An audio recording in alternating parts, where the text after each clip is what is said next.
Hello, everyone. Welcome to a new episode of Friend Code. I'm your host, Michael Damiani. This week, we're starting off with Michael Huber. How's it going? Going well. We are a week away from the madness that is E3 and the pre-E3. I'm so ready. And I gotta be full transparency here. We expect Nintendo is gonna be there. We don't have a date yet for Nintendo's thing. So we are sitting here. We are blind. We're sailing blind out here. We have no idea. Can't see the stars. It's fog. Can't see the ocean. Can't even make our way. It's just like, Nintendo, shine that beacon. We need that light to come from the tower to let us know where we're headed. The Bowser's cat things or Yes, whatever. What was it? The lighthouses. Yeah, like the cat lighthouses. Like something. Yeah, we need. That's how Nintendo announces their date. But as we're doing, we're gonna start with Huber here. Later on, we're gonna have a special guest, Simmons from YoVideoGames, and then finally we'll have Isla joining us. We're all gonna be talking about some stuff about what we're looking forward to at E3 from Nintendo, but we're also going to talk about the past of E3 a little bit, first experiences or past experiences at E3, because E3 has changed a lot over the years, and I'm always very curious, because or even if we talked about it before, every few years I like to be reminded about where everyone started with E3, because I always champion that, like, if you have a chance once in your life, you should try and go to E3 in person, if it comes back in person. That's a question, too. So we don't even know, Huber. We assume it's coming back maybe next year in person. Who knows? Yeah. But Huber, the patrons submitted some questions about what we might see from Nintendo. And I picked a few that I think are up your alley. Fun. And this first one comes from Level Capybara. Sick. All right. Lay him on me. Lay him on. What two games do you think Nintendo is most likely to bookend this year's E3 Direct with? Which will be first and which will be last? Are they certain to be games like Metroid Prime 4, Breath of the Wild 2, Bayonetta 3, or can Nintendo even have something more surprising in store that no one has heard of yet? I know you love this. You're about the hype. You're about the surprises, and I could this is it. Can Huber think of anything that would be the most hype thing to you? To something Chrono Trigger related. Chrono Trigger related, yeah. Something like that. I mean, Metroid's like announced, but it still feels like this thing that doesn't exist, you know? Exactly. Like a Metroid announcement for me in any way is massive, huge, even though we know it. Yeah, it's in this weird place where we know it exists, but it still doesn't feel real. So I think it would elicit the same kind of reaction as just a complete surprise. Yeah, because just everything surrounding Metroid right now is so elusive and mysterious. Yeah, that's a reintroduction of Metroid Prime 4. For me, I understand there's probably going to be a lot of doubt about Metroid Prime 4 showing up at E3 because there's probably so many things they got to talk about. And it's very unlikely Metroid Prime 4 is coming out anytime soon. So why save that maybe for later? Because they got to have more stuff to talk about down the line. But that one more thing moment, I think, could be Metroid Prime 4. Totally Damiani. And it's primed, no pun intended, to be a Switch Pro showpiece. Oh, there you go. I was hoping you would catch on to that. Just, showing out, even, it running a little bit on the Pro. It doesn't have to be like a big trailer. It doesn't have to be a deep dive. Just hey, this is what it looks like. I think that would go so far, and it's say like just do like Breath of the Wild sequel style, like now in development. That's all you gotta do, and so many people will talk about that trailer. Yeah. Also, I associate it with PlayStation, but its origins are on the NES. Castlevania. Oh. Castlevania, dude. Like, people always talk about, Symphony of the Night, obviously, so I always think of PlayStation, and Lords of Shadow as well was, like, Xbox and PlayStation and stuff. But, yeah, and even newer, people want it to come back in the vein of, like, a From Software game, like Dark Souls style, but I mean, if it came back in any way, shape, or form, Damiani, do you All think right. it could come back on Switch? I think it's possible. There's been those rumors about Konami shipping IP, like licensing their IPs out, or partnering with other people to do stuff. I mean, it's not Nintendo related, but like we are expecting some kind of Silent Hill thing. Like we keep always expecting like a Silent Hill announcement because of the rumors and stuff. So Yeah. maybe Castlevania is like a secret they just kept from everybody. I mean, it showed up in Smash Brothers, so obviously Konami cares enough to like lend it back out to other people to use. So if a right developer approached them, maybe a team at Nintendo is like, we have this idea, and they pitched it to Konami like, hey, you haven't done anything in Castlevania. We got some ideas here. Would you ever want to work with us? But it's got to be an exclusive. Awesome. And like, yo, this is a pretty good idea. Let's make it happen. Yes. Dude, I keep forgetting about Bayonetta also, Damiani. Exactly. Nintendo's got a lot of shit in the cooker. Bayonetta 3, it could, like, we haven't seen anything of it other than its teaser reveal. But Kamiya keeps insisting every time he's asked, it's almost a meme at this point, that it's still coming along nicely. And, there's a lot of reasons why they might not have been able to show it, And you mentioning that Metroid Prime 4 potentially on Switch Pro, maybe that's another thing. Bayonetta 3 maybe was waiting for Switch Pro because they want to show it off to make it look the best. I think that's a big thing because the rumor, the Bloomberg report that came out said that Switch Pro's reveal, or the enhanced Switch, we don't know what it's called yet. The reveal of it is imminent because a lot of companies have games for it they want to talk about, and as we know, and conferences are happening all over the place. They're kind of in roughly a week span coming up, but you have to imagine that even as early as key leasing on June 10th, there might be a big third-party game in there that's for Switch Pro that's like obviously is probably going to be ahead of Nintendo's presentation. And they're like, hey, we need to talk about it, but you haven't said anything about Switch Pro yet, so can you say something? Otherwise, because we can't. We really want it to be in that showcase, but you're maybe the contracts and the terms say we can't mention it till Nintendo reveals it. So who knows? Like I think we're gonna see like the train's coming, man. That hype train is coming, and I think the floodgates are about to open. Yeah, Nintendo's ready, dude. They've been quiet.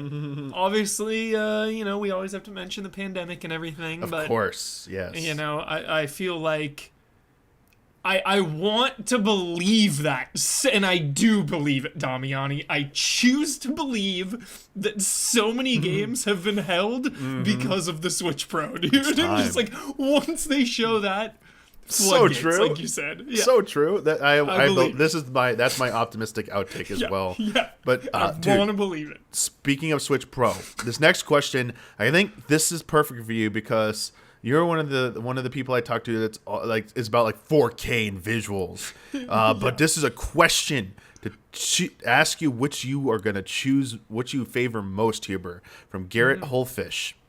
When Breath of the Wild first came out, it was compared a lot with Horizon. One had complete freedom, and the other had much more dense, high fidelity visuals. With the rumored new Switch outputting at 4K, and the two titles possibly releasing near each other again. Yeah, we just saw that Horizon State of Play. Would you rather have Zelda look the same but in 4K, or with denser, higher fidelity visuals but in 1080p? So Breath of the Wild looking pretty much the same as it did in 2017, but like in 4K. At least it runs in 4K smooth, 4K maybe even 60. Or would you rather them target a low resolution, but it looks just like more detailed and everything like that? To kind of cheat the answer, okay, anything to do 60 frames. That's really all I care about nowadays. I love visuals. Obviously, I love like big, awesome, high-res graphics, HDR, ray tracing. I love all that shit. But at the end of the day, like, 60 frames or bust. Nice. Dude, 60 frames or bust. All I need. You're speaking to me, Huber. Yeah, when games have the graphics mode that's 30 and the performance mode, I do performance every time. Every time. Nice. So, yeah, like, you can have the prettiest graphics in the world. But for me, if it's not at 60 now, like, Oh, compromised. I want to add some stakes to this question, Huber. Yeah. Because I knew it would come down to frame rate versus, image quality with this. I want to raise the stakes on this. Yeah. Which would you rather have? Both for all, like, the best frame rate, like the 4K visuals, but in high fidelity, like image quality is amazing and like super detailed. Everything you could ever hope for in like the dream looking Zelda from visuals. But it comes at the cost. The game is a little bit more restrictive. It's still large, but it's not like they had to make sacrifices. Or would you rather them go bold and innovative, like even bigger, more freedom and exploration, crazier ideas, but they got to sacrifice that visual fidelity. No 4K, might run at 1080, 30 at best. Like what matters more then to you? Like, art style is so important for me with Zelda, dude. It's really all that matters. I don't need Horizon realism. I just need the vibe. Like, it's why Blizzard and World of Warcraft and that has survived for so long. I feel like it's not the best, it's not the most realistic looking, but like the vibe and the warmth is there, and that's all I need out of a Zelda game. So keep the innovation, go crazy with that. Push innovation forward. Don't start chasing 4K textures. Nintendo, just keep doing what you're doing. Innovative gameplay first. Nice. For sure. All right, I like that answer, Huber. Yeah. I'm kind of like I'm so used to Nintendo not like kind of lagging behind in visuals ever since Wii. Yeah. For almost 15 years now. That's what I've been accustomed to, and I will while I do want the best of both. I want it all.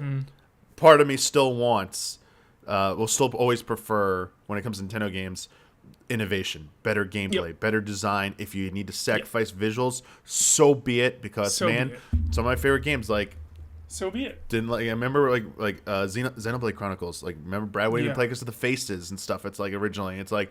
Yeah, so I thought they were horrible. I thought they were horrible Legendary. faces, but I was like, man, this game is so the gameplay's hooked me. This world is so engrossing. I can't put it down. I'm okay with the lack of visual fidelity in this game. So visuals for me just help with immersion. That's it. And if a game is like immersing me without even looking great, they're doing something such a right. thing. Yeah. So when you get both, obviously, like Last of Us or something, or Ghost for me, of Tsushima, man. Tsushima, That's what made Horizon, me. That's what makes me think. And then seeing Horizon State of Play, it's like, man, one day. But like, hey, the Switch Pro, we might get it all. Like, if it can do it, Damiani, it says. It's such a sticky, funny thing because, like, I don't think there's any arguing that, like, technically Horizon looks better than Breath of the Wild, but like, Breath of the Wild is still so much more of a memorable place for me.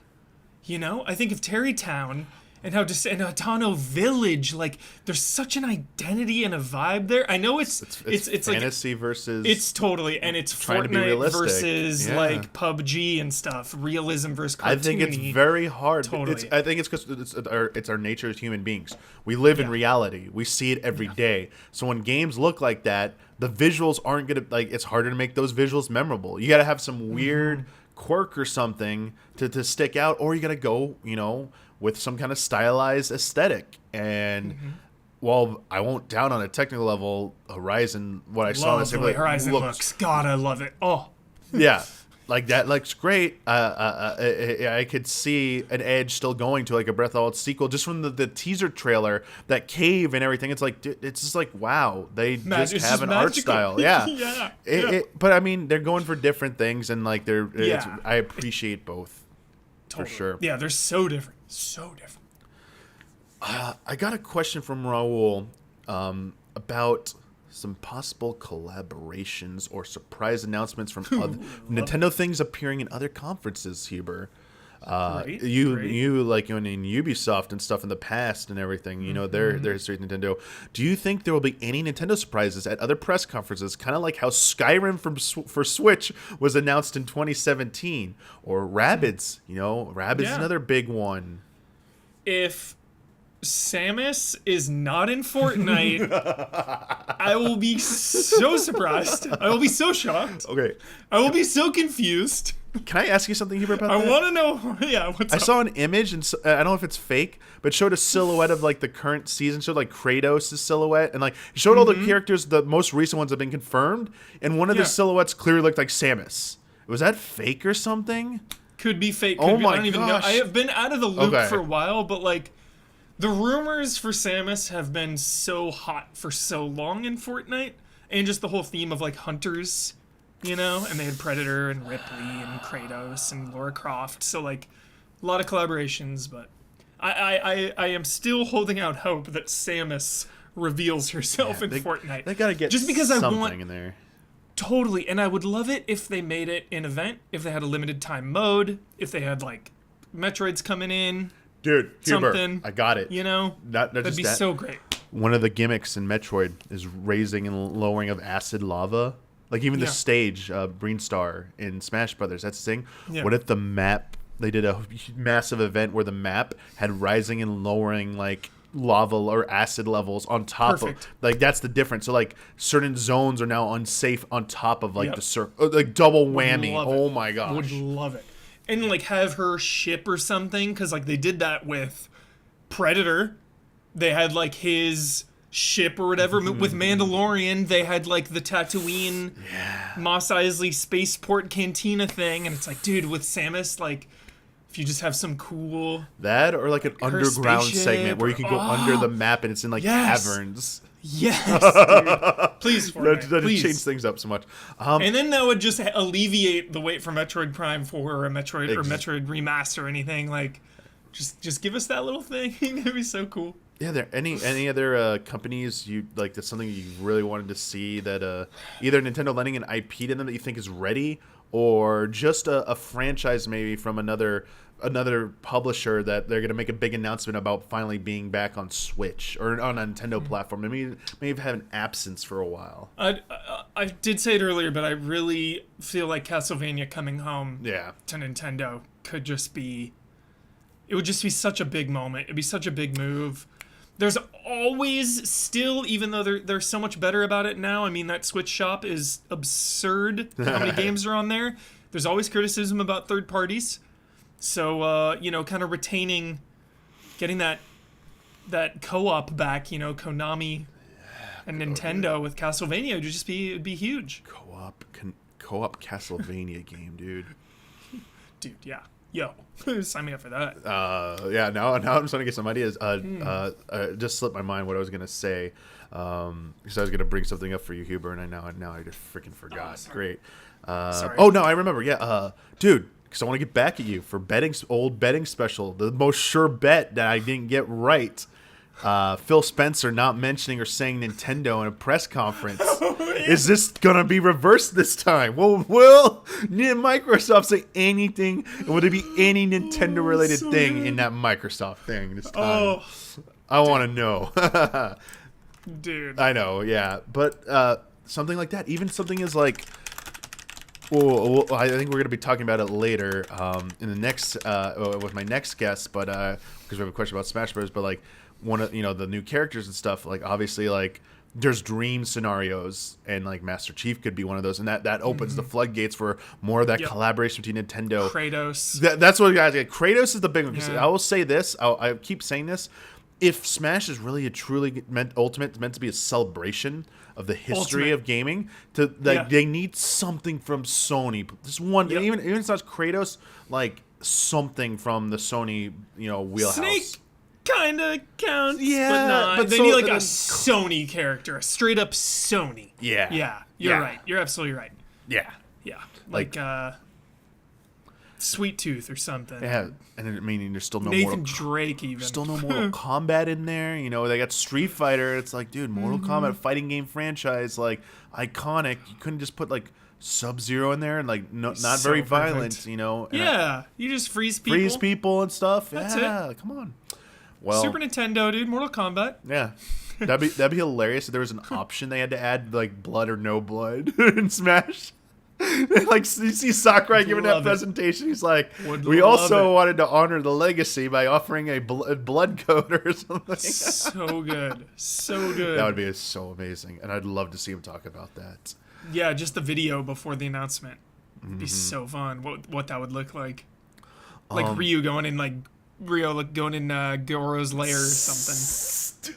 Dude, yeah, the So CG sick. for that or that trailer would be so epic, and then the stages, dude, what they did the pit stage, you can't knock people. Knocking Ken.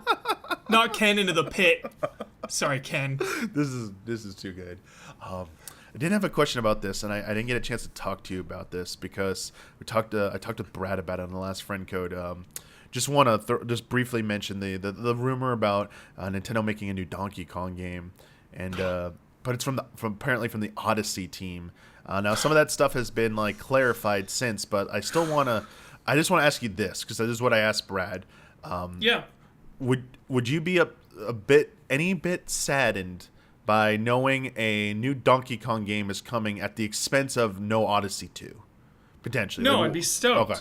That's all We I just wanted. had Odyssey relatively recently, you know? I'm totally okay with Mario going the way of Zelda, of just like every 25 years we get a game. Okay. Every once in a while we get a Mario. five or so years. Yeah, that's about right. Like they are that special where I'm totally okay with waiting. And Tropical Freeze I feel like was a long time ago now. Oh yeah. So getting It's 8 years. Jeez, yeah, so 7, it's 8 time. years, It's yeah, absolutely it's time, been a while. Mario can't steal all the spotlight, so I'd totally be down for Donkey Kong. I brought it up numerous times over the years, but growing up, I loved Donkey Kong 64. I know since then there's been a lot of...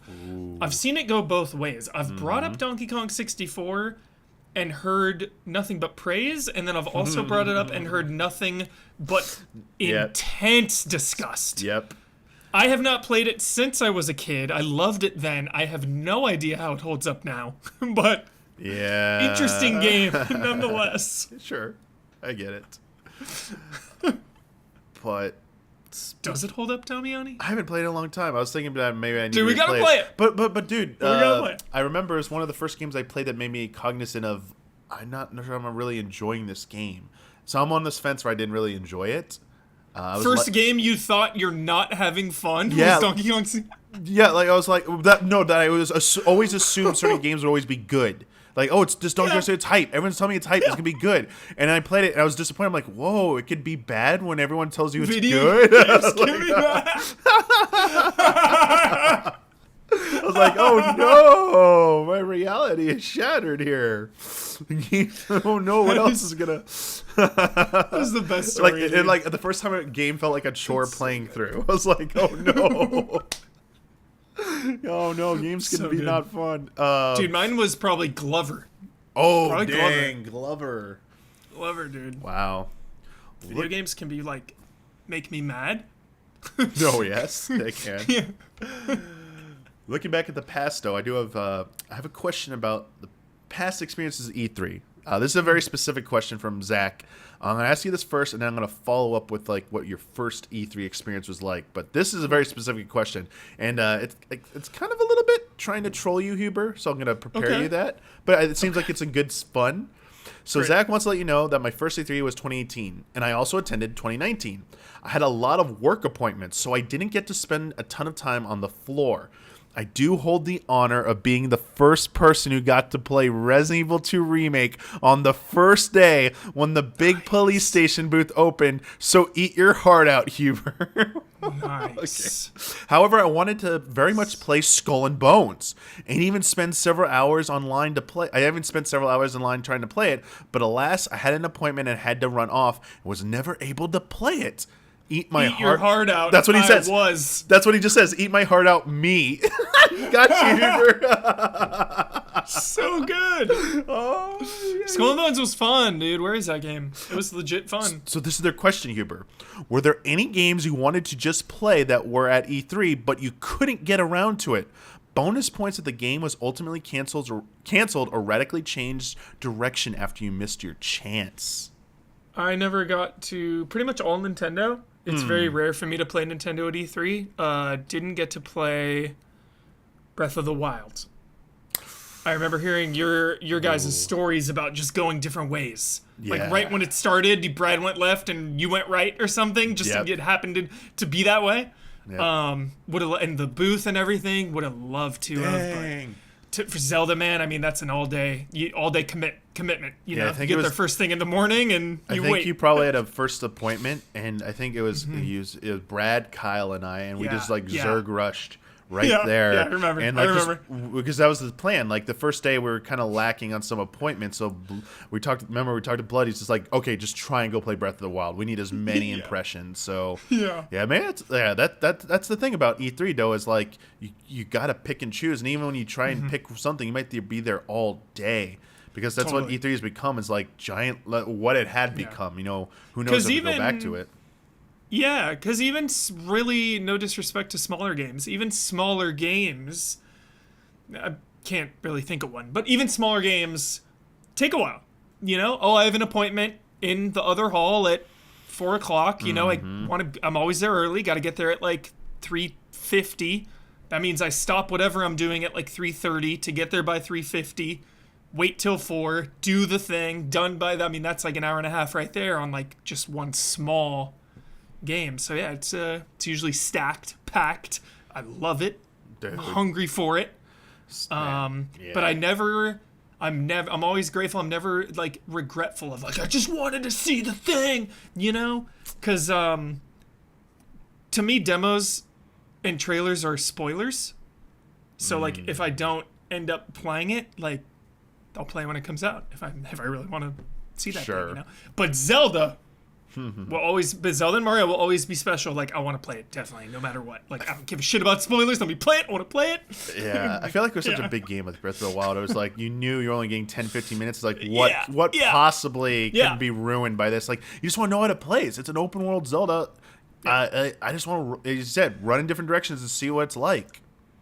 It reminds me of the coolest thing I ever did before I was in the industry. Damiani, do you remember the one and done thing? Maybe they had 2 of them. I think it was one. E for All. Yep. Oh, yeah. E for All, dude. This was before I was in the industry, so it was a big-ass deal because it was open to the public. Went to this thing with Grunbaum. You always hear about Grunbaum allies. Grunbaum and I went to E for All. What did we have the privilege of playing? Metal Gear Solid 4? Months before it was out. Metal Gear freaking Solid 4. Yes. They put us in... Dude, it was amazing, man. It was like, think of E3, but like way smaller and intimate and open to the public. It was the chillest thing ever. And for Metal Gear Solid 4, it was in giant trailers. Gosh, yeah. You put on your headphones. You had like your secluded little booth area, and you had like 15 or 20 minutes to just CQC the hell out of everyone. Gosh, yeah. It was incredible. It was incredible. Early stuff like that, the impact. So and it was open for everyone. It was so cool. So man. E for All was before you got in there. So would that make what was your first proper E3 that you went to, and how did they compare? And like what was just walk me through the Huber experience of the first real E3. I'd have to go back and like really hone in on the exact year, but it was probably the one that comes to mind. It was probably like 2014 or 15 was my first one ever. And I was interning at Game Trailers, and the internships were up, and E3 was coming up in about a month. So, Jeremy Hoffman, shout the hell out, my main man Jeremy Hoffman. We got on really well with each other, dude. Guy had my back. Saw I worked hard, dude. I was always working really hard, helping everyone out, just being friendly, asking if, using that restaurant working experience of like, yo, would anyone ever, anyone need anything? Just like I was always that guy. So he comes to me in private and he goes, yo, we're gonna need some bodies at E3. Would you like to work for an extra month for E3? So I was like, dude, absolutely. Are you kidding me? Hell freaking yes. Whatever you need, point and shoot, I'm there. So it was for Keeley's coverage, GTTV. And Keeley filmed it across the way. So he filmed Yeah. it at LA Live, is it? Yeah. It's By the now Staples called Center. LA Live. Yeah. Yeah. So it's right by the Staples Center, which is right by the LA Convention Center. So E3, if you're not familiar, E3 is at the Convention Center, and Keeley and the Staples Center and all that is like 7-minute walk away. So like very close. 10 minutes if you're just like slowly walking. So we're filming across there. So this is a very long-winded story. So we're filming there, and I have to be on this thing, man. I'm intern PA, helping guests come. Like, it's a grind. It's hardcore. There's a whole nother side story that I like to tell about Bobby Burns and I trying to call our bank to let them put money into an online gambling site to put money on the Kentucky Derby. Because the Kentucky Derby was going on during E3, and Bobby Burns was trying to like place a bet on a horse. Hilarious side The origin story. of the betting specials Yeah. right here. Yeah. We're trying to put money on a horse, dude. It never ended up happening. We couldn't get it to work. So then, final day. So that's the first couple days. I have not been in E3, nothing. Final day, Jeremy comes. He's like, yo, we're done early today. You can go across and go check out the floor. You can go over. So that was my first experience. So after everything was done with Keeley and everything, I got to go over on the last day. Walk in, dude. I remember the moment. It was my first time in E3, so obviously I made a big deal about just like walking in that exact moment, looking at all the signs, taking it in. I remember standing there for a second, just like deep breaths. And then just walking around, not waiting in line to play anything, just walking around and looking at everything. That was it. That was the long story. Sorry, that took so long. No, that was not long at all. That was jolly. Great. I will say, Huber, the thing I remember, one of the things I remember most about first E3, like going into the doors, is like just seeing the LA Convention Center. I'd seen it in photos online, seeing it in person. Iconic. It was like that sense of wonder and awe, obviously. But I gotta be honest, intimidation.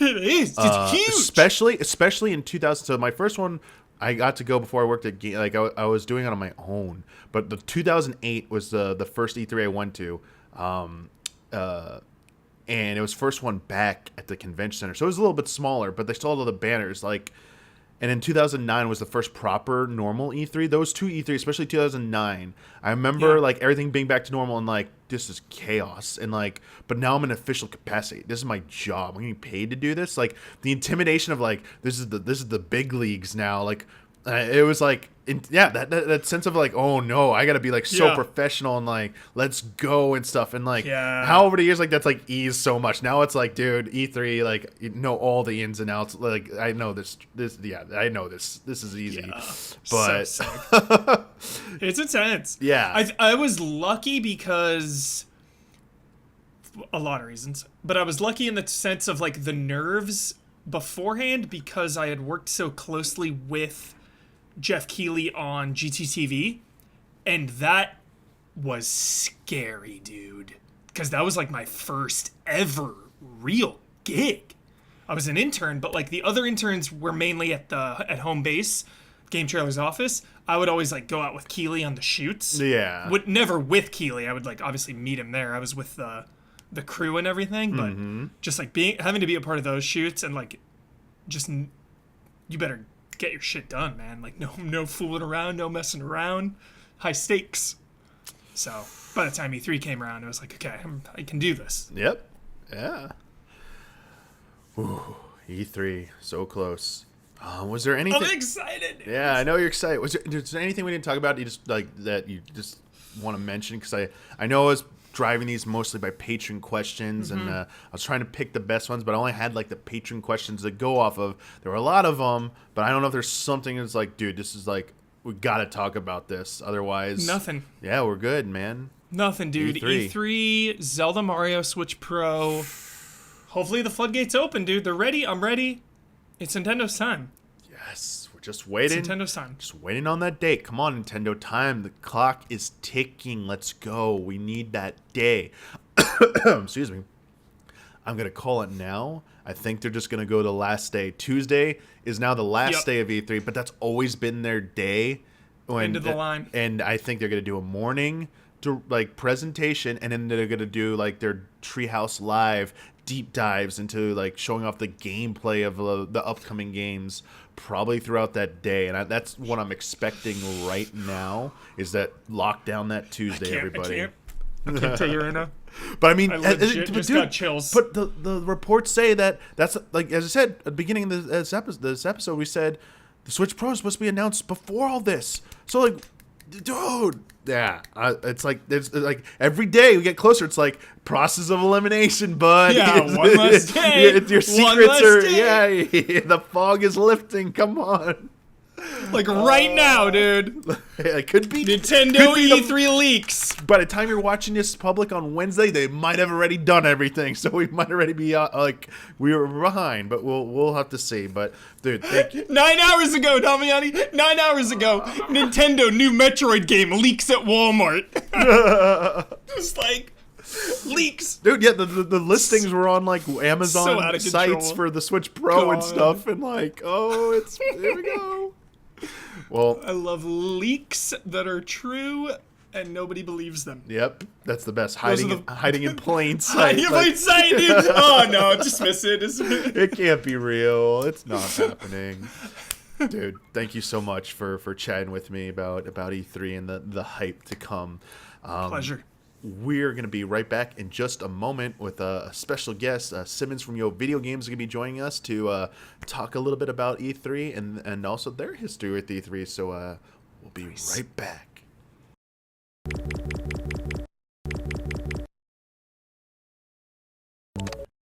All right, we're back with Simmons from YoVideoGames. Hey, everyone.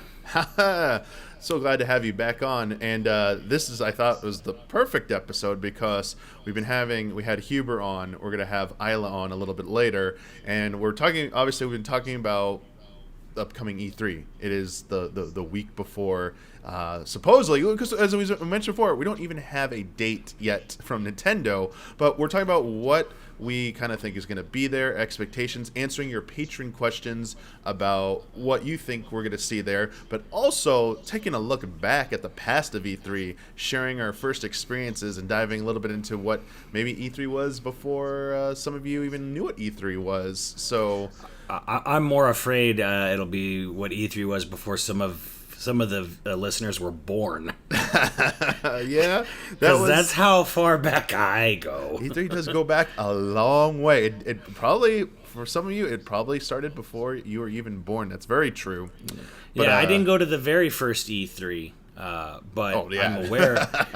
I'm aware of the first E3 because it's sort of infamous because that was where the Sega Saturn launched. Like unannounced, unexpectedly in 1995. So yeah, that's kind of how I like in my brain. I put a little pin on like, what's significant about the first. When was the first E3? It was 95 when Sega decided to nuke their own console launch. We talk so much about that.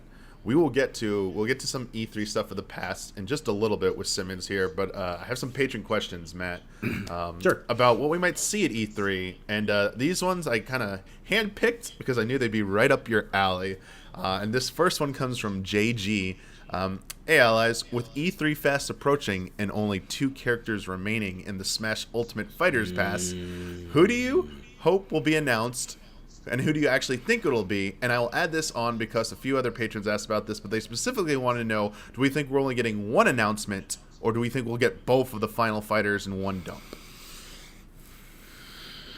Okay, this is, it's a very common question, actually, but it's kind of 2 questions, because who do you want, who do you think? Yeah, yep. Okay, so who I think, which I've been wrong, because I've been expecting this from the very first character, and I was surprised when the first character was Joker. But even before Joker was announced, I was like, oh, it's definitely gonna be like Ryu Hayabusa from Ninja Gaiden. Like Koei Tecmo does so much work with Nintendo. They've co-developed so much stuff with them. It's gotta be like they've got to have a rep at some point, right? And it's still hasn't happened. Like we still haven't gotten any Koei Tecmo rep in Smash. So I'm kind of like. I I'm that stupid gambler who keeps putting it on the number. It's gonna hit someday. It's gonna hit someday on the roulette table. So for me, I'm like, okay, Ryu Hayabusa, and I honestly think the other one, and I cannot ever remember this character's name. I just call him Kung Fu Panda from Pokemon Sword and Shield. It's like a panda bear who's got like a Ryu headband on, and he does like martial arts. It's like Urushifu or something like that. Oh my gosh! I'll just look it up. If it's not clear, I do not follow modern Pokemon games, but it's not Pancham, is it? No, it's got like a name. Oh, the bigger one, Pangoro.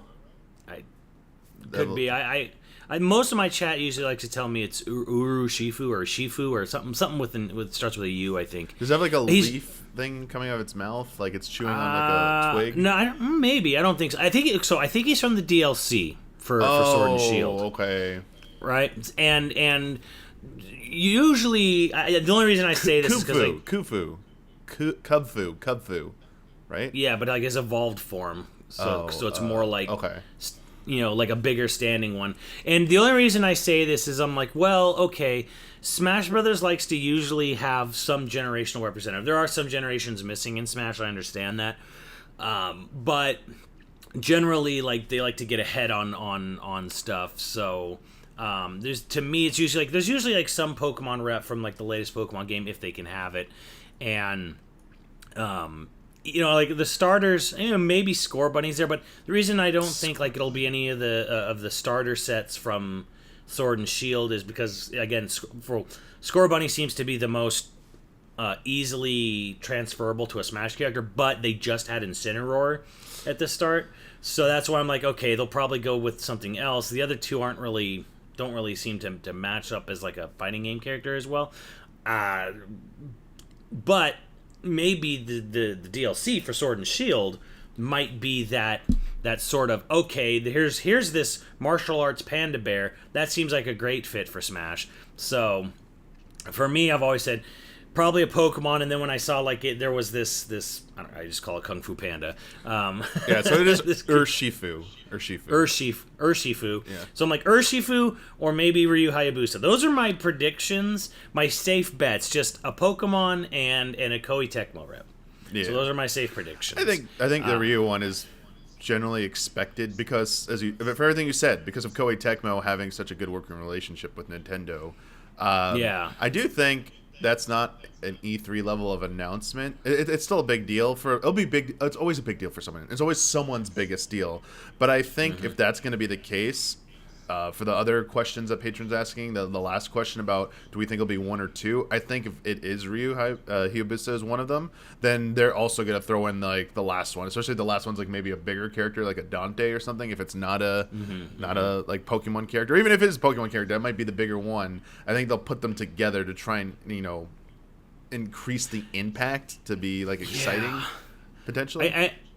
And as far as do I think they'll do one or two characters, I really don't know, because they did two characters at, I think it was 2019's E3, and they were big characters. Obviously Hero was big for Japan, and Banjo was a huge sort of like wish list character.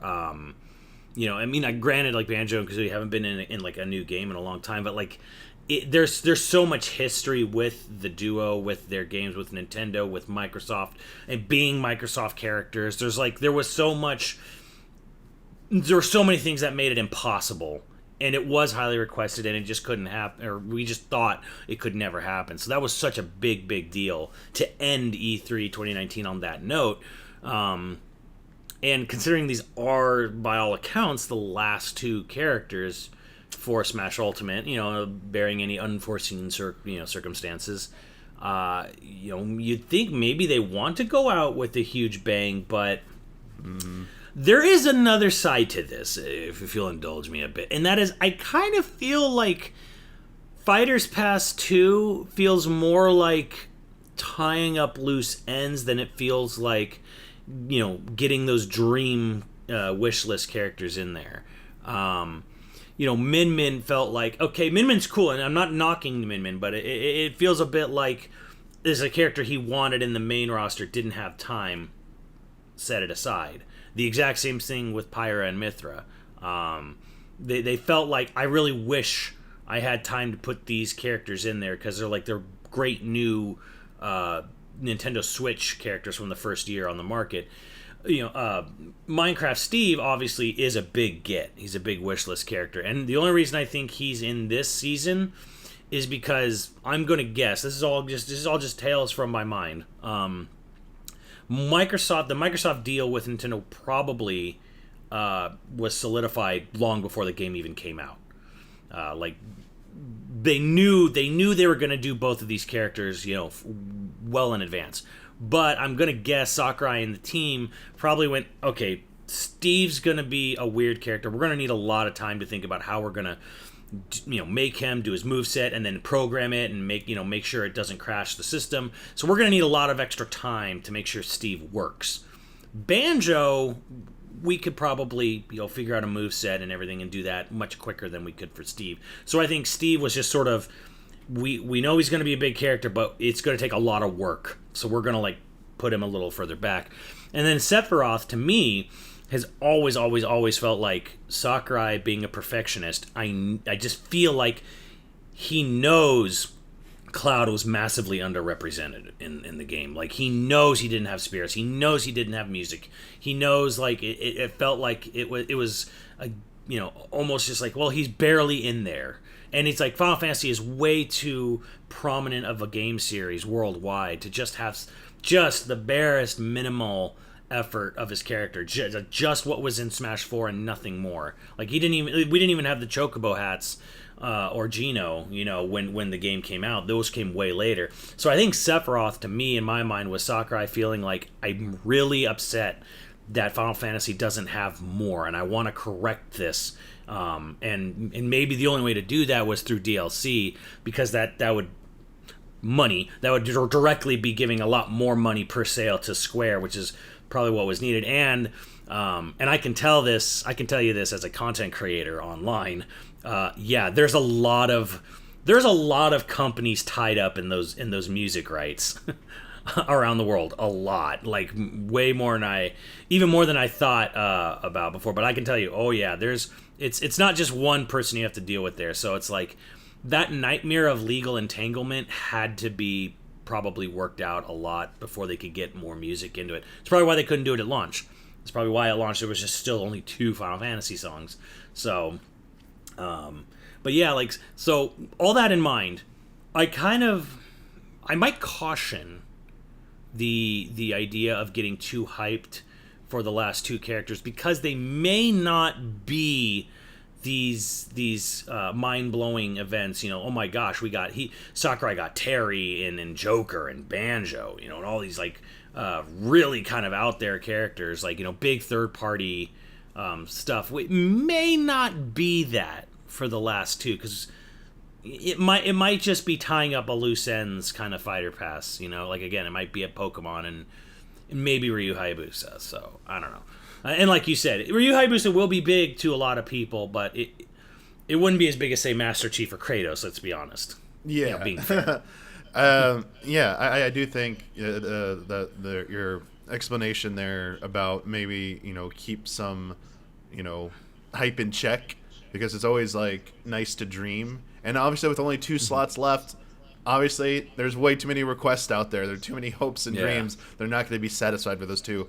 And as misreported by a lot of outlets recently, Sakurai is not considering retirement from Nintendo, but did reconfirm that this is his end of his involvement in Smash Brothers Ultimate, that this is Season 2's Fighting Pass is it. Does not want to work on anything beyond this. He has no desire. And so I'm actually surprised by that, honestly. Yeah. Considering he has said it on his own little segments he's done. He knows there will never be a video game with this much copyright crossover in it ever again. So to me, I'm kind of why don't you just ride this wave forever as long as you can? Rainbow Six Siege has been going on for 6 years with keep getting new content, and there's a lot of other live service games that just they just keep adding content for it. And I'm Smash has got the numbers, I feel, to justify it. So yeah, a big part of me actually kind of wonders, like, obviously maybe just take a break. That's fine if you need to go take a 6-month vacation. I don't think anyone will begrudge you that. But like, part of me also sits there and wonders, like, yeah, but why would you stop? Like, as long as the Switch exists, you should just keep adding characters, because they're in that sort of realm of Fortnite. They're not as big as Fortnite, but they're in that realm of Fortnite where it's like Fortnite can just keep adding guest characters from all over the universe because they're that big. They've got that those numbers, and I think Smash is kind of there. So it's like, I would ride this. I would ride it forever if I was Nintendo. But if Sakurai doesn't want to do it, he doesn't want to do it, and Nintendo is that company who would be like, we're not going to. We already kind of push him to make them alone. I think even they wouldn't go too far. If like he really doesn't want to work on this series anymore, I don't think Nintendo would push him, and I kind of don't think Nintendo would make it without his involvement either. They are again that company who's like, for example, a lot of people don't know this. In the early mid 2000s, Iwata pitched making a brand new Earthbound on the GameCube. And he had Yasuyuki Hone from Monolith Soft make a prototype using clay and felt, actual fabric, and made a prototype version of Earthbound running on that with Ness and running around in like Onnet or whatever. And he presented it to Itoi, and Itoi he laughed but said, no, like, I'm not doing this. So now there is copyright involved with Earthbound, but like, if the creator of a project really doesn't want to do it at Nintendo, they usually just don't do it. Like, F-Zero's not come back because everyone just at Nintendo's like, oh, I don't have a great idea for it, so no one's pushing it. Like, they don't just do it just because we need to do it. Like, it's weird if a creator doesn't want to do something and they have this sort of like connection to a series, it feels like Nintendo won't do it just for the sake of doing it, like it just generally does feel that they do take into account the passion behind wanting to do a product at Nintendo. So if Sakurai really doesn't want to do a Smash Brothers, I don't think Nintendo's going to like necessarily find someone who's like, whoa, we need someone to keep Ultimate going, so we'll just you can leave, you may go now, we'll find someone else and we'll just keep adding stuff to it. I don't know, to me it just always feels like that, the way that company functions, that if he doesn't want to do it, Nintendo doesn't want to do it. Maybe. I mean, he also said he's going to end his column as well. I think maybe he wants to wrap it up, but I think the thing with Smash Brothers, though, to maybe wrap up this question, is that I think it is too big of a franchise to let it sleep dormant. Even if Sakurai moves on, I think Nintendo will find a successor to take over that series, and they'll try something with it. They're not going to let it die. They'll do something with the next major console, not the Pro. I mean, but like the next big console. If Sakurai doesn't want to do it, come the next Nintendo system, they'll absolutely find someone to do it. But I mean, in regards to Ultimate, specifically, I think if Sakurai's burnt out and done, and I think Nintendo's gonna be like, all right, he's done, we're done. We're not gonna push it for Ultimate. But when it comes to a new console and a new game, they might definitely find someone who's willing to take up the mantle. But yeah, we didn't say who we wanted. I don't know who you want. I've past things. I mean, I want like Master Chief and Dante and stuff, like, or Kratos and Master Chief, or Dante and Master Chief. Just because Master Chief would be like another iconic get, and Kratos would be a Sony get. Like, Sony has no representation in Smash, but I mean, if this is supposed to be a celebration of gaming, it's like kind of having Sony in there would be like complete. It would make it whole to someone like me who views it as a historical like landmark game. It already is, but that would be it. I mean, if it's not Kratos, some other like iconic Sony character would be a good pick. But we'll have to see. At this point, I don't think that's realistic. Don't think it's going to happen. I think the best maybe is Master Chief is like the final surprise, if that's even it. Dante, I think, still has a chance. But as you said, the things about tying loose ends, I mean, it can just be like your Hibisa to like, pay tribute to Koei Tecmo, and honor them with like, hey, we've had such a good working relationship. Here is your character. We really wanted to do this. And then like another Pokemon, as you said, is just equally as likely to someone like me. But you did mention when we talk about like where Smash Bros. May go, we talked about new consoles. This next question is about a new unit, about the Switch Pro. This comes from Samuel Yin. Do you think the presence of the Switch Pro at Nintendo's E3 increases the chances we will see either Metroid Prime 4, Bayonetta 3, or Xenoblade 3 alongside the Breath of the Wild sequel? So how do you think Switch Pro's presence, since it's imminent, its reveal, is going to impact what we're going to be seeing at E3? We will not see Metroid Prime 4 at this E3. That is I am firmly believing on that. And the reason is because, from what I understand, now this is going to begin a little delving into a little insider stuff, around September 2018 is internally when the Metroid Prime 4 project was pulled from all the other developers and preliminarily given to Retro, and then they announced it like the beginning of February 2019, and they had already been doing a couple months of it. So we're about 2.5 years into full development of Metroid Prime 4, and half of that time is spent during COVID panic. So I don't think we're going to see anything on Metroid Prime 4. I think Bayonetta 3 is pretty likely. I think, I honestly think one big reason we might not have seen Bayo 3 is because they were holding it back for the Switch Pro. Good point. It's starting to line up to me because Nintendo knew they were going to do a Switch Pro a long time ago. And because a character action game kind of really demands high frame rate, they may have been holding it back to show it in its best light. So... Yeah, and to be clear, these reports about a Switch Pro have been around for about 2 years now, so they're coming true. I mean, these are trusted sources that are the same ones that are reporting the imminent, reveal of it. So it was clear they were making plans for this, As you know, Nintendo's usually actually pretty good about not being Ubisoft regarding bull shots and footage and stuff. So like Nintendo generally likes to show like actual games running on actual hardware. So they would hold back Bayo 3 to show it in its best light because they don't want to show like a year ago, show Bayonetta 3, say it's coming in a year or two and it's running at a great frame rate, and then when it comes out, all these vanilla or Switch Lite owners are going to be like, this looks and runs nothing like you showed. So they're going to be like, this is running on a Switch Pro. So yeah, it's kind of like when Hyrule Warriors Legends on the 3DS came out. Like all the footage was off of the new Nintendo 3DS version, which had better hardware.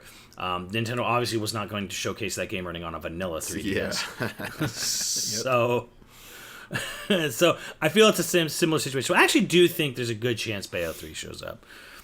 Xenoblade 3 is an interesting one because I'm the big Monolith Soft guy, and I'm really wanting it, so I have to like curtail my frothing demand for it. But there's good signs. It's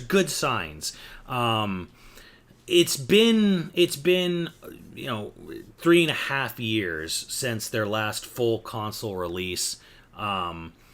They've more than doubled their company size since 2017 when Breath of the Wild and Xenoblade 2 came out. So that's a good sign.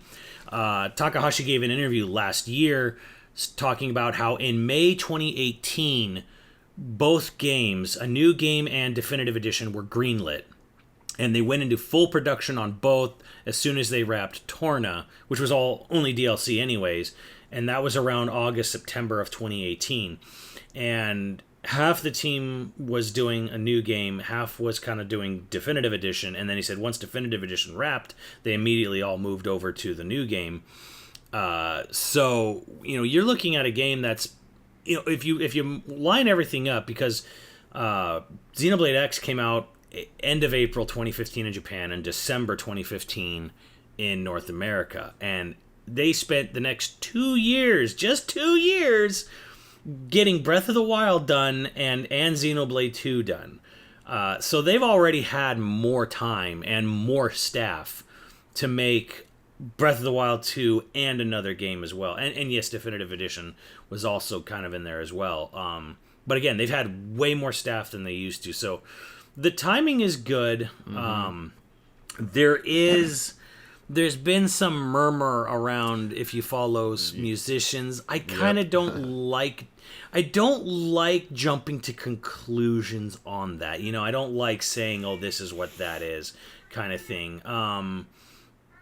But that being said, it seems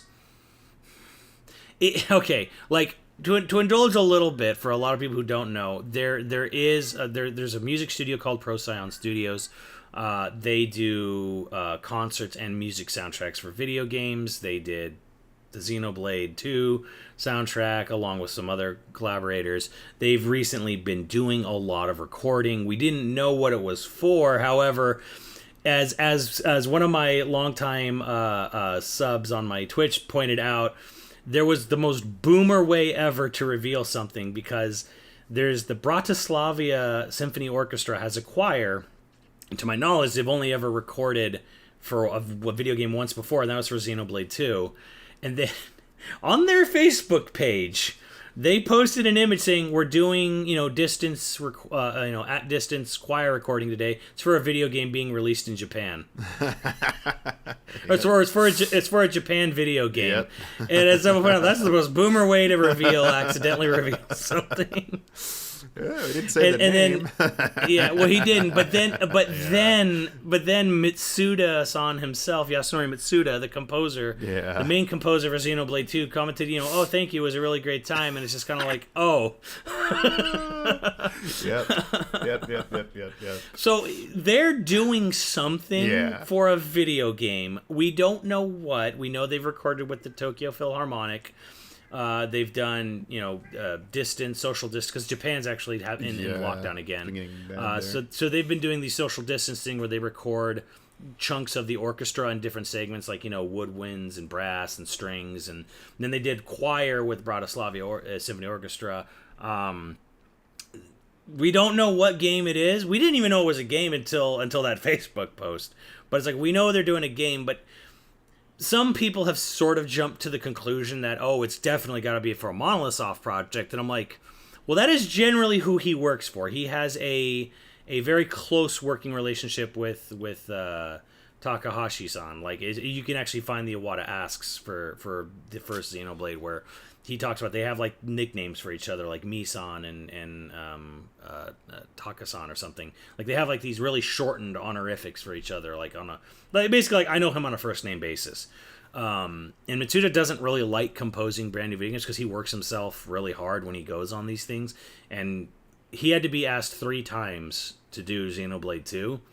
So it'd be crazy in my mind to see if someone could convince him to do a full orchestral recording for a video game that wasn't something like that. But again, I don't want to jump the gun, I don't want to put the cart before the horse, like, yes, the headline composer for Xenoblade 2 is composing something for a video game using some of the exact same people he used for Xenoblade 2 right now. It's been described as something that's dark, sad, but also hopeful and spiritual. And those are the words one of the music session recordings was talking about. So it's like, boy, that does sound like Xeno. But again, don't want to jump to conclusions here. I almost feel bad bringing it up, but it's like, the recording right now lines up with the exact same amount of time they were recording music for 2 when 2 came out in December of 2017. So it's like, there's a lot of planets aligning, and I'm trying not to get too excited, but, gosh darn it, it is what I want. And I do honestly think Breath of the Wild 2 is going to be their headline game for the fall. Now, the Pokemon Diamond Pearl remakes being put on November 19th, was a bit of a curveball for me, because I'm like, oh, well, that's their big November game. Okay. But then, to counter that curveball, a lot of ports from Bloomberg and I believe, who was it, Eurogamer, are saying, like, they're anticipating a September launch for the Switch Pro. Yep. So if Switch Pro launches in September, then that's when Breath of the Wild 2 comes out. Because I think Breath of the Wild 2 will be the headline title for the system. That is a lot of people are expecting, because they put a date on the Switch Pro. I agree, and there have been some sources who have been putting out there that Breath of the Wild is closer to done than people are thinking. Like, people thinking it's further off or like incorrect. That it is something that it's very far along, and it is tied to Switch Pro, and that was a timing dance they wanted to get right. And now that it seems to be coming together, they'll be ready to talk about it. And it would make sense. A June reintroduction of the game. Like, here's gameplay. Here's it running on Switch Pro. And by the way, July, August, September, it's coming out in 3 months. And that's been their MO for the past year and a half, is that we show a game 3 months before it comes out. I think, honestly, that one feels very a comfortable guess for someone like me. Obviously, that might not be true, but I think that's a very likely scenario.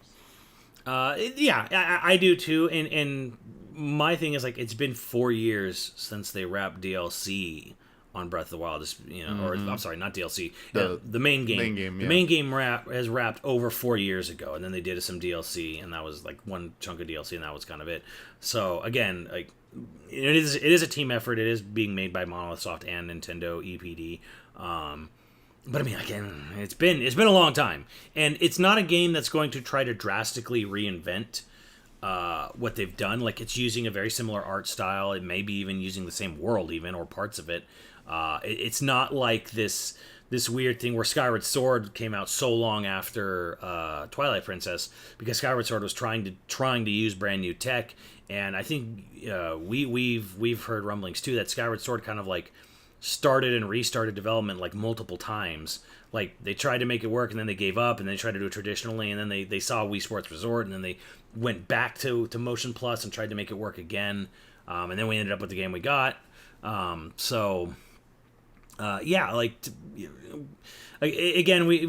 is the 35th for Zelda, and part of me kind of feels like, really, is the only thing for the 35th going to be a kind of straight port of Skyward Sword? Breath of the Wild 2 does seem like that big showpiece game. But I think, on the other hand, though, if not, what if something's happened to it and maybe they need more time? So they have other games like Pokemon, and Pokemon Legends in particular, to sort of like satiate. Legends is until January now. We got a date for that. So if it's September, we did get a date for that, and that is long gap between pro launch and and well, I Legends. do think. Well, here's my thing. If Breath of the Wild 2 is not the launch title for the Switch Pro, I can't imagine it coming out. I'm saying it might get pushed a little further back. If they have something else in between. So they'll like, the Switch Pro, it'll do all this stuff. Here's some big third-party games. Here's like a different first-party game. And then we got Pokemon Legends coming pretty soon after. Maybe that's going to be their attitude. I don't know. I still think Breath of the Wild 2 is what you headline with that. It headlined the Switch, and it's the best-selling Zelda game by 3 country miles.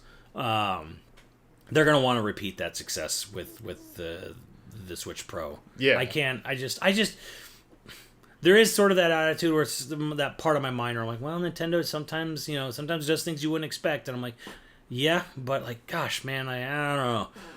Yeah. Not launching with Breath of the Wild 2 for that new system just doesn't seem right to me. Yeah. I mean, I as you said, sometimes Nintendo does what you don't expect. So I can honestly see Switch Pro not launching with Breath of the Wild. That is a sequel. Sorry, that is definitely a possibility. And it can launch with something else. Absolutely. I will say that I do think if it doesn't come out in September, I still think it's coming out I even think it could come out in November, just the first week of November. Nintendo has definitely done double major releases in a single month. And that's something they could do. They might just be greedy. They think both are going to sell, regardless of being 2 weeks apart or whatever. And I feel like we should also always constantly bring this up and mention this, and that is the fact that Nintendo does not get 100% of the profits off of Pokemon games. They are not all Nintendo money. Nintendo gets a portion, like 30 to 40%, I believe, was what we kind of got revealed when people were asking about Pokemon Go. Now, they may get a little more than that for a console game, but Nintendo does not outright own Pokemon or the Pokemon Company. They're not. It is not fully first party. They actually do, and I had a conversation one-on-one with Bill Trinan about this, where they actually have to ask permission for Smash Brothers.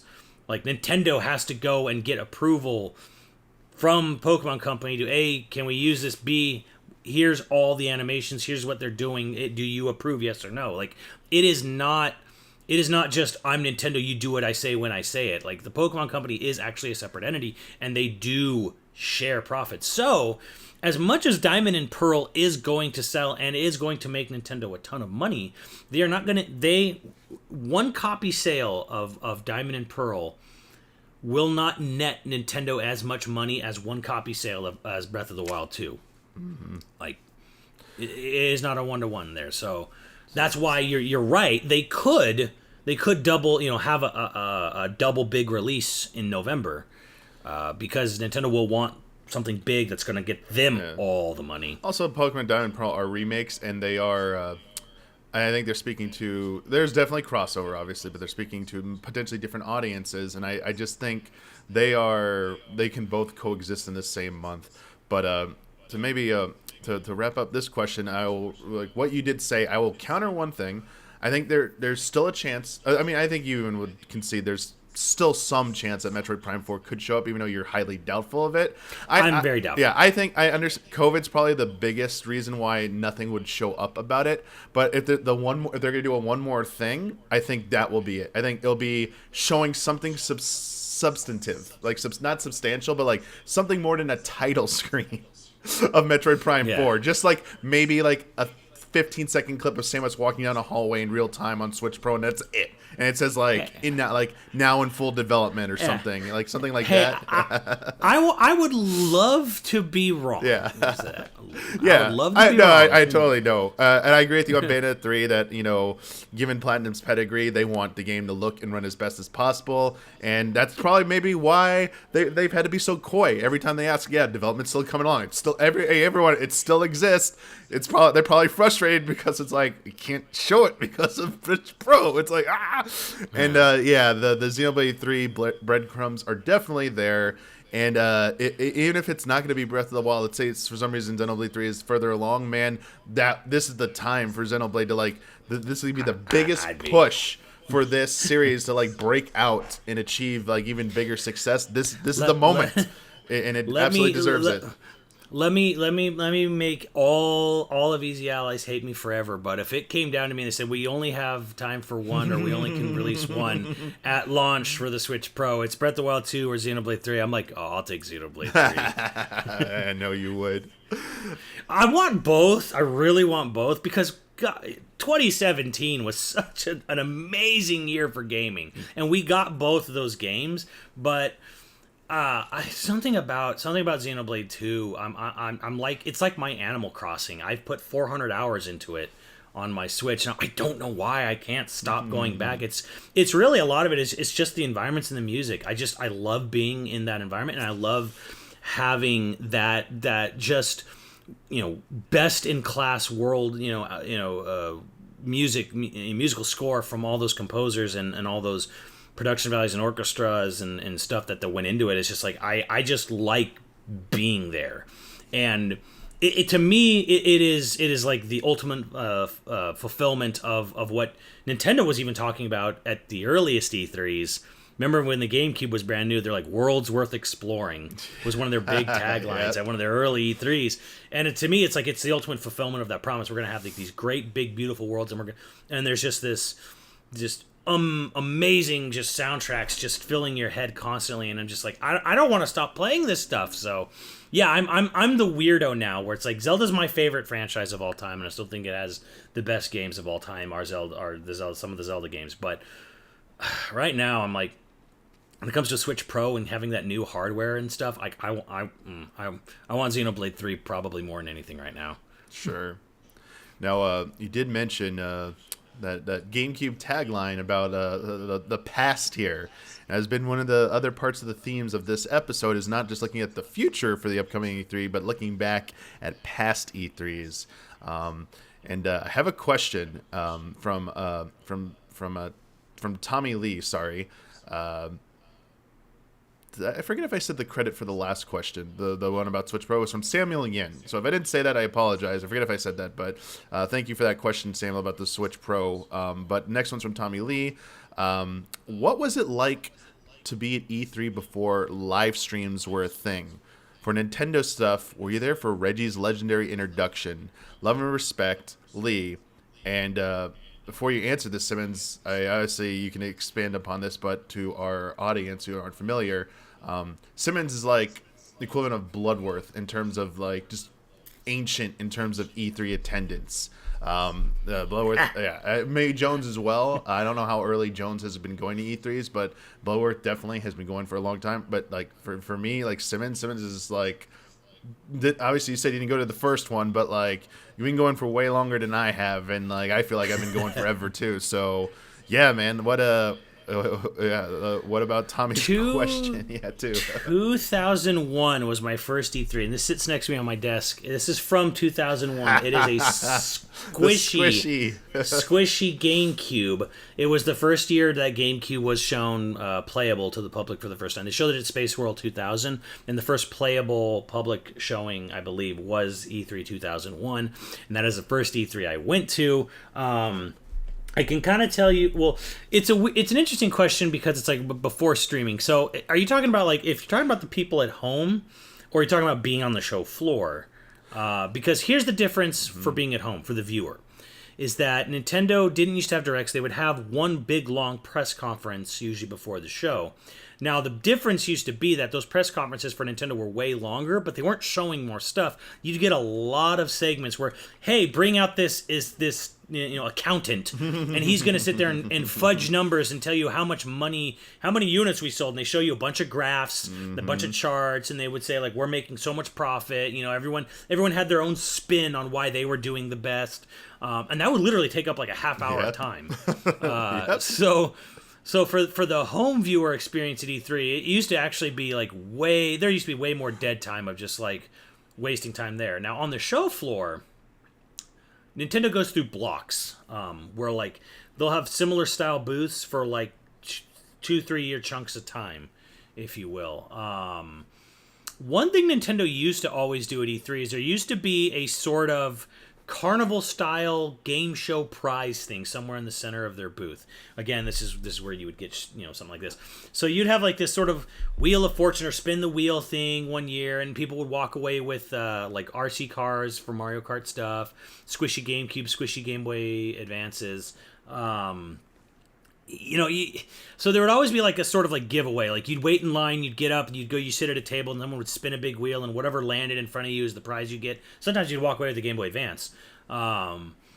So there used to always be some weird game show element thing Nintendo would host in their booths in the early 2000s, and then it became Nintendo used to have some big chunk of their booth that was completely with curtains walled off. And it was like some experience you'd go into. Like with the launch of the DS, you'd wait in this line, you go into this like little room, like you talk to Charles Martinet on literally what was a VTuber head for Mario, like before VTubing was even a thought in anyone's mind, and he would talk to some of the people waiting, in this little waiting room, and then you'd go inside to this basically like this little segment or this little booth within a booth and play DS demos.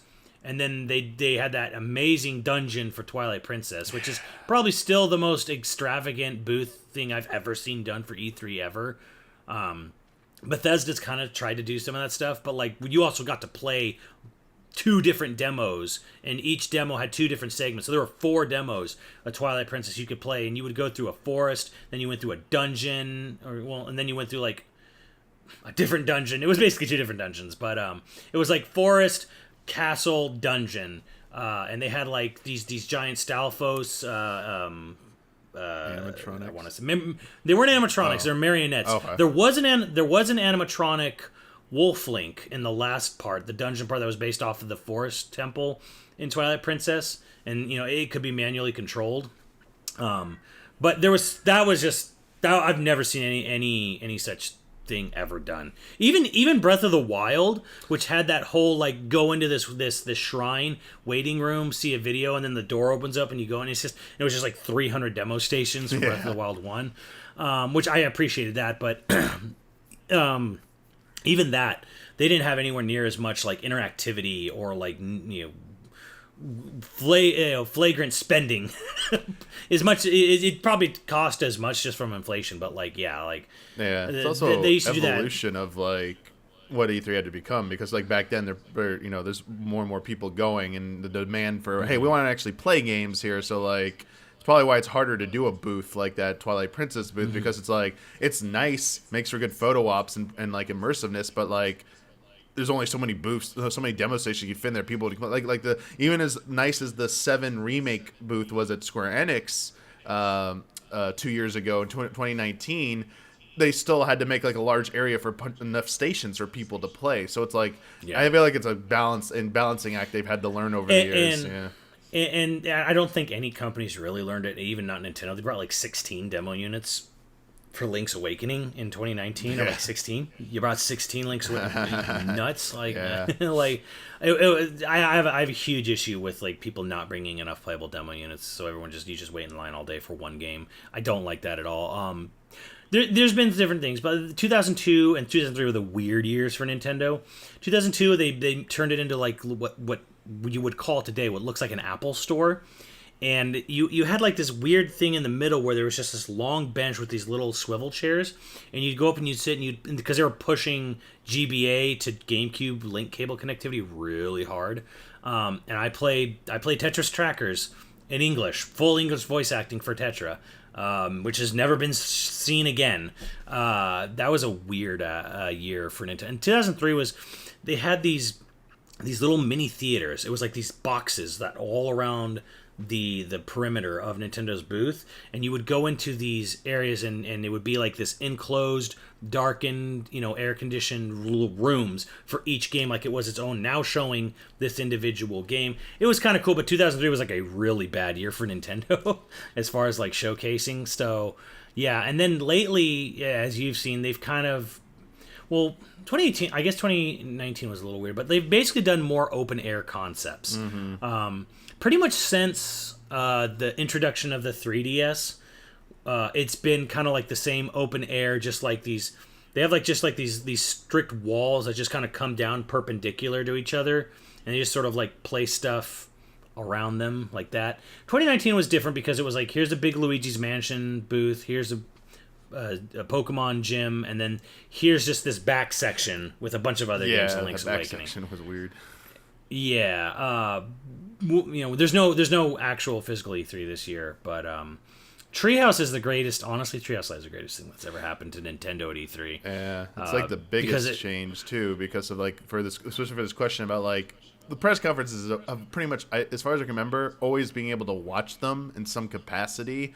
Like when I started, even before Game Show, I got to watch like the Twilight Princess before it's called Twilight Princess, the E3 2004 with Reggie. I watched that as it happened and stuff. So like the press conference has always been there, but everything else about E3 wasn't live streamed for a long time. Like Treehouse Live didn't exist for the longest time. So you're just like say like you had to go to the show floor to see all this stuff. Otherwise, you have to wait on IGN or whoever to like post their impressions, and you maybe get like booth tours. That used to be a thing. You used to watch videos of booth tours because a lot of people couldn't go and they weren't streaming from it. Yeah. So the biggest change I would say, and for the worse, is like Treehouse is an amazing thing and it's great. If they do bring E3 back, if it survives and comes back as an actual show floor thing next year and beyond. And this is not for Nintendo. This is for Nintendo and everyone. For the love of God, please bring more demo units. The only one who got it really right, sadly, was or not sadly, depending on how you feel, was 2K in 2019. Usually 2K is just a closed-off fortress. No one's allowed in but investors at all. Yeah, in 2019, I don't know why they get a giant floor space and they don't allow any press in. Or normal people or public in at all. It's just whatever. Anyways, 2019 they had 100 demo stations for Borderlands 3, and I'm like, everyone should be doing this. That was like the biggest turnaround. It's like, whoa, yeah. They're letting people. And it was funny because they put it right next to the Square Enix booth, and it was this mad rush every morning to get tickets to play Final Fantasy VII Remake. Yep. The security was threatening to throw people out of the convention, for a good half hour every morning. Like crazy, but right next to them was 100 demo stations for Borderlands 3, and it's like, Square, come on! You should have brought 200 for Final Fantasy VII. Yeah. I mean, nobody would have complained. Yeah, I mean, but some of these E3s they have a lot to show off, and that's the balancing act. I mean, there's. We could go into we don't need to go into it, but like this whole thing about like space and everything. But here's the thing though, Mike. You've been into enough E3s to know the shrinkage of both the floor space and the number of people there. Microsoft doesn't show up no more. Sony doesn't show up no more. There's been other people who don't really show up no more. So it's like the sides and the back of those halls have started to become sparse. Exactly. There's definitely enough physical space at the Los Angeles Convention Center for them. They want. It's just the cost. I think it's cost. That's the thing. They just don't want to spend as much money, which is a whole. This is not the conversation we're having today, but at some point there's going to need to be a conversation about E3's format, and this is one of those issues. Is that the physical cost of being there? But I mean, for those of us who have been fortunate to go to E3 for so long. We've seen this evolution and, getting to sample how it was like that. Like for me, as Simmons mentioned, I never got to go to that E3 2005 and experience that amazing Zelda booth. I had to watch it on IGN and stuff like that. But I did go to the Breath of the Wild thing and the Link's Awakening thing. And while they weren't as good, obviously, it's still nice to see stuff like that. Or, the Final Fantasy VII remake booth in 2019 was really nice to go through. Every now and then you do get a really awesome booth experience on top of that. And I think there's still something special about going to E3 for your first time, like that the wonder and awe you get. If you ever I will always still insist, as long as E3 comes back, if it comes back in person and keeps doing its thing, you should try and go at least once because it is absolutely worth it for a first time experience. I mean, there's a whole other thing about lines and stuff, but you'll probably be so blown away just by the sights and sounds that it'll satiate you. But for us, as you were alluding to, Simmons, there are a lot of hurdles I've had over the years, about not bringing enough demo units and stuff like that. That I think you and I are, and veterans like us, we're probably at the point we favor practicality over poshness and exuberance. It's just they don't even have to have walls. Just put stations, just a whole booth of this. It's just stations, no decoration stuff, because we're just there to play the games. I honestly feel like there's a solution there where it's just you should just have a demo hall, like you said. There's a smart. I think there is a smart way to do this. You could just have a whole giant section somewhere, and just be if you're not interested in any presentation, you could just come here and just quickly shuffle through and just go to just TVs and whatever. So yeah. There's a smart solution here, but no one's thought of it or implemented it yet. For sure. But yeah, I mean, E3, good stuff. The past there. I don't know if there's anything else you wanted to share before we kind of wrap up here, or as far as E3 memories. Well, I mean, if there's anything else you wanted to say, but otherwise, Yeah, I mean, there's a lot of stuff we didn't talk about as far as Nintendo rumor goes, and I think the only big thing for me was kind of I love Donkey Kong, and that those rumors about we talked a lot about the Donkey Kong is that. Yeah, it is one of those. That's one of those weird things where I'm weird. I'm I don't know how I feel. Yeah, I'm actually very strange about that because I'm Mario Odyssey, EPD Tokyo, they do the best 3D platforming, so I'd love to see a 3D platformer of Donkey Kong by them. I wouldn't be opposed to a 2D platformer by them. They did Jungle Beat. That's another rumor. I'm I am conflicted on. I think I'm happy either way. I'll be happy either way with the brand new. I think it's a wait and see thing. It's just wait and see what it is, if it's true and what it looks like. And I think in the end, everyone will probably be pretty happy with what it is, regardless. Yeah, I mean, yeah. There's preferences, but I mean, Nintendo Nintendo Tokyo doing anything is cause for excitement. Exactly. Regardless, For sure. As far as that stuff goes, and yeah, I didn't, we didn't, even though we're big Zelda people, we didn't talk about much, but I think you got someone else to talk about. Yeah, like the good tease there. We'll probably be going with a different perspective. When we wrap up here, we'll be back in just a moment with Isla. I want to get Isla's impressions about Breath of the Wild sequel, what she hopes to see in it, and I think it's a little bit more of a unique perspective than maybe you or I, and like veterans, so we want to kind of get that, but. I want to. Oh right, because I believe you told me she didn't play a lot of like Zelda games. Exactly. So she got really hooked on that, and she's got that. She's got that great newcomer perspective, which we don't have. Exactly. We're like, we're grizzled old veterans. Where for me, I'm like, where's my dungeons? Exactly. That's exactly what I'm going for. Same with like, yeah, very true. But yeah, dude, I want to thank you for being on again, and for our listeners and viewers, if they want to check out more of your stuff, where can they catch you at? So I run the channel youtube.com/YoVideoGames. That's mostly an archive channel for the live streams for Maximilian Dude and myself, which is twitch.tv/assistmedoom or Maximilian_Dude for the big ones, big streams that I archive on YoVideoGames. You can find me on Twitter at DoomAssistMe, all one word. All right. Well, once again, thanks, dude, for joining me. And again, we'll be back in just a moment with Isla to talk about some Breath of the Wild sequel speculation and about their early E3 memories and experiences. So we'll be right back.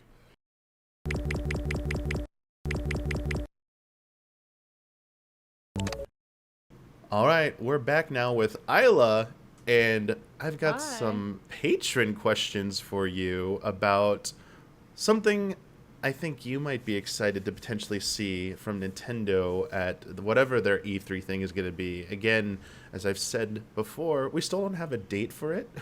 They've said they're going to be there. You don't know, but maybe this week. We're in the week of supposedly the Switch Pro getting announced, as we said. They'll tell us 5 minutes before it happens, as is Nintendo. Exactly. As they want to do. We are so convinced that the last day is when they're going to go, and they're going to announce it the night before. They're like, hey, tune in tomorrow at 9 a.m. Watch, it'll be 6 a.m. our time this time. Right. Oh, the worst. Right. The worst. And then it'll be like, and then we're going to have 12 hours of nonstop, like, Treehouse Live. Treehouse. It's destroy you. With announcements mixed in and no direct. Exactly. Just Treehouse. Would be the worst. This first one comes from David Warren.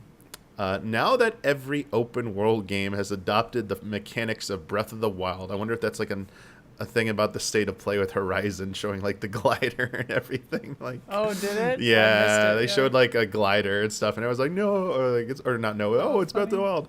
What can Breath of the Wild 2 do to stay fresh, in your opinion? Jeez. I mean, I think the main complaint of Breath of the Wild 1 was that no dungeons, right? So, like, my theory has always been, since they showed the trailer, that, like, the dungeons were always there, they were just underground, so now we're doing them in that way. So I think, like, Breath of the Wild 2 is fresh by kind of looking backwards. But I think that if you play as both Link and Zelda, that would be really cool. Like, switching back and forth or something, get, like, perspectives. Can you imagine if it's co-op? Like, that would be insane. It would kind of suck, maybe, but it would be intriguing. Nuts. And get a lot of people talking. It also would really explain a lot about why it's taking a long time, other than just being delayed by COVID.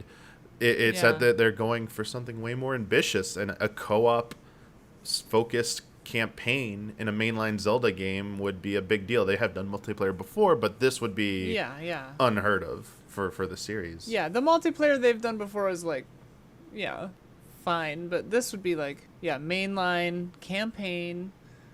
I don't know if I'd want that, honestly. I don't know if I would want that.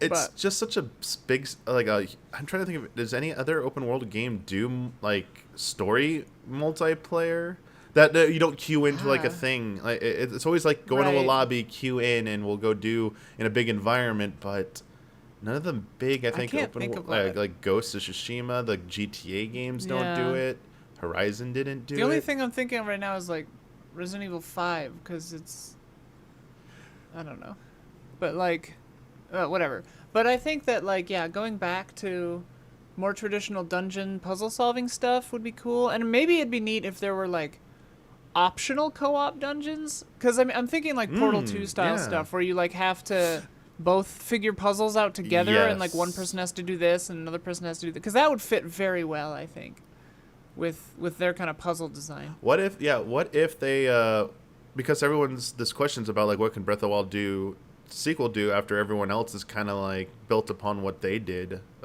supposedly. So why don't they just go borrow from other great things? What if the co-op in this game worked just like Souls? You got to summon someone, or like Yeah. a dungeon. Like I'm having trouble with this dungeon puzzles, or this boss is actually really hard. Time to bring someone in. So it's like they're not persistent. They're just there for a fixed portion of time until something, you kill the boss or you complete the dungeon, or maybe that is the dungeon. Yeah. I just had an insane idea because I was Oh. thinking like, okay, the last one surprised us with like verticality, right? Like flying and gliding and stuff, climbing anything. This one, what if it does like SteamWorld Dig style Metroidvania digging? Because you're underground. Yes. There you go. Well, I didn't know about like the digging idea is 3D really digging. good, because I was like that.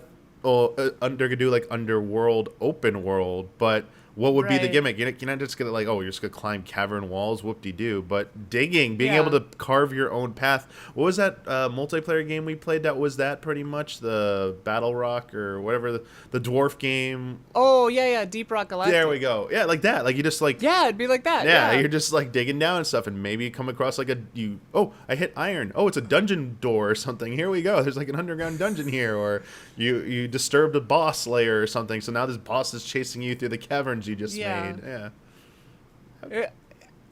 It's a problem because like the Zelda design team, at least from my perspective, like Breath of the Wild, like they're geniuses, right? Like it's so simple and so obvious, like gliding and climbing everything it was instantly just like, oh yeah, like obviously this should be in open world games, like this makes so much sense.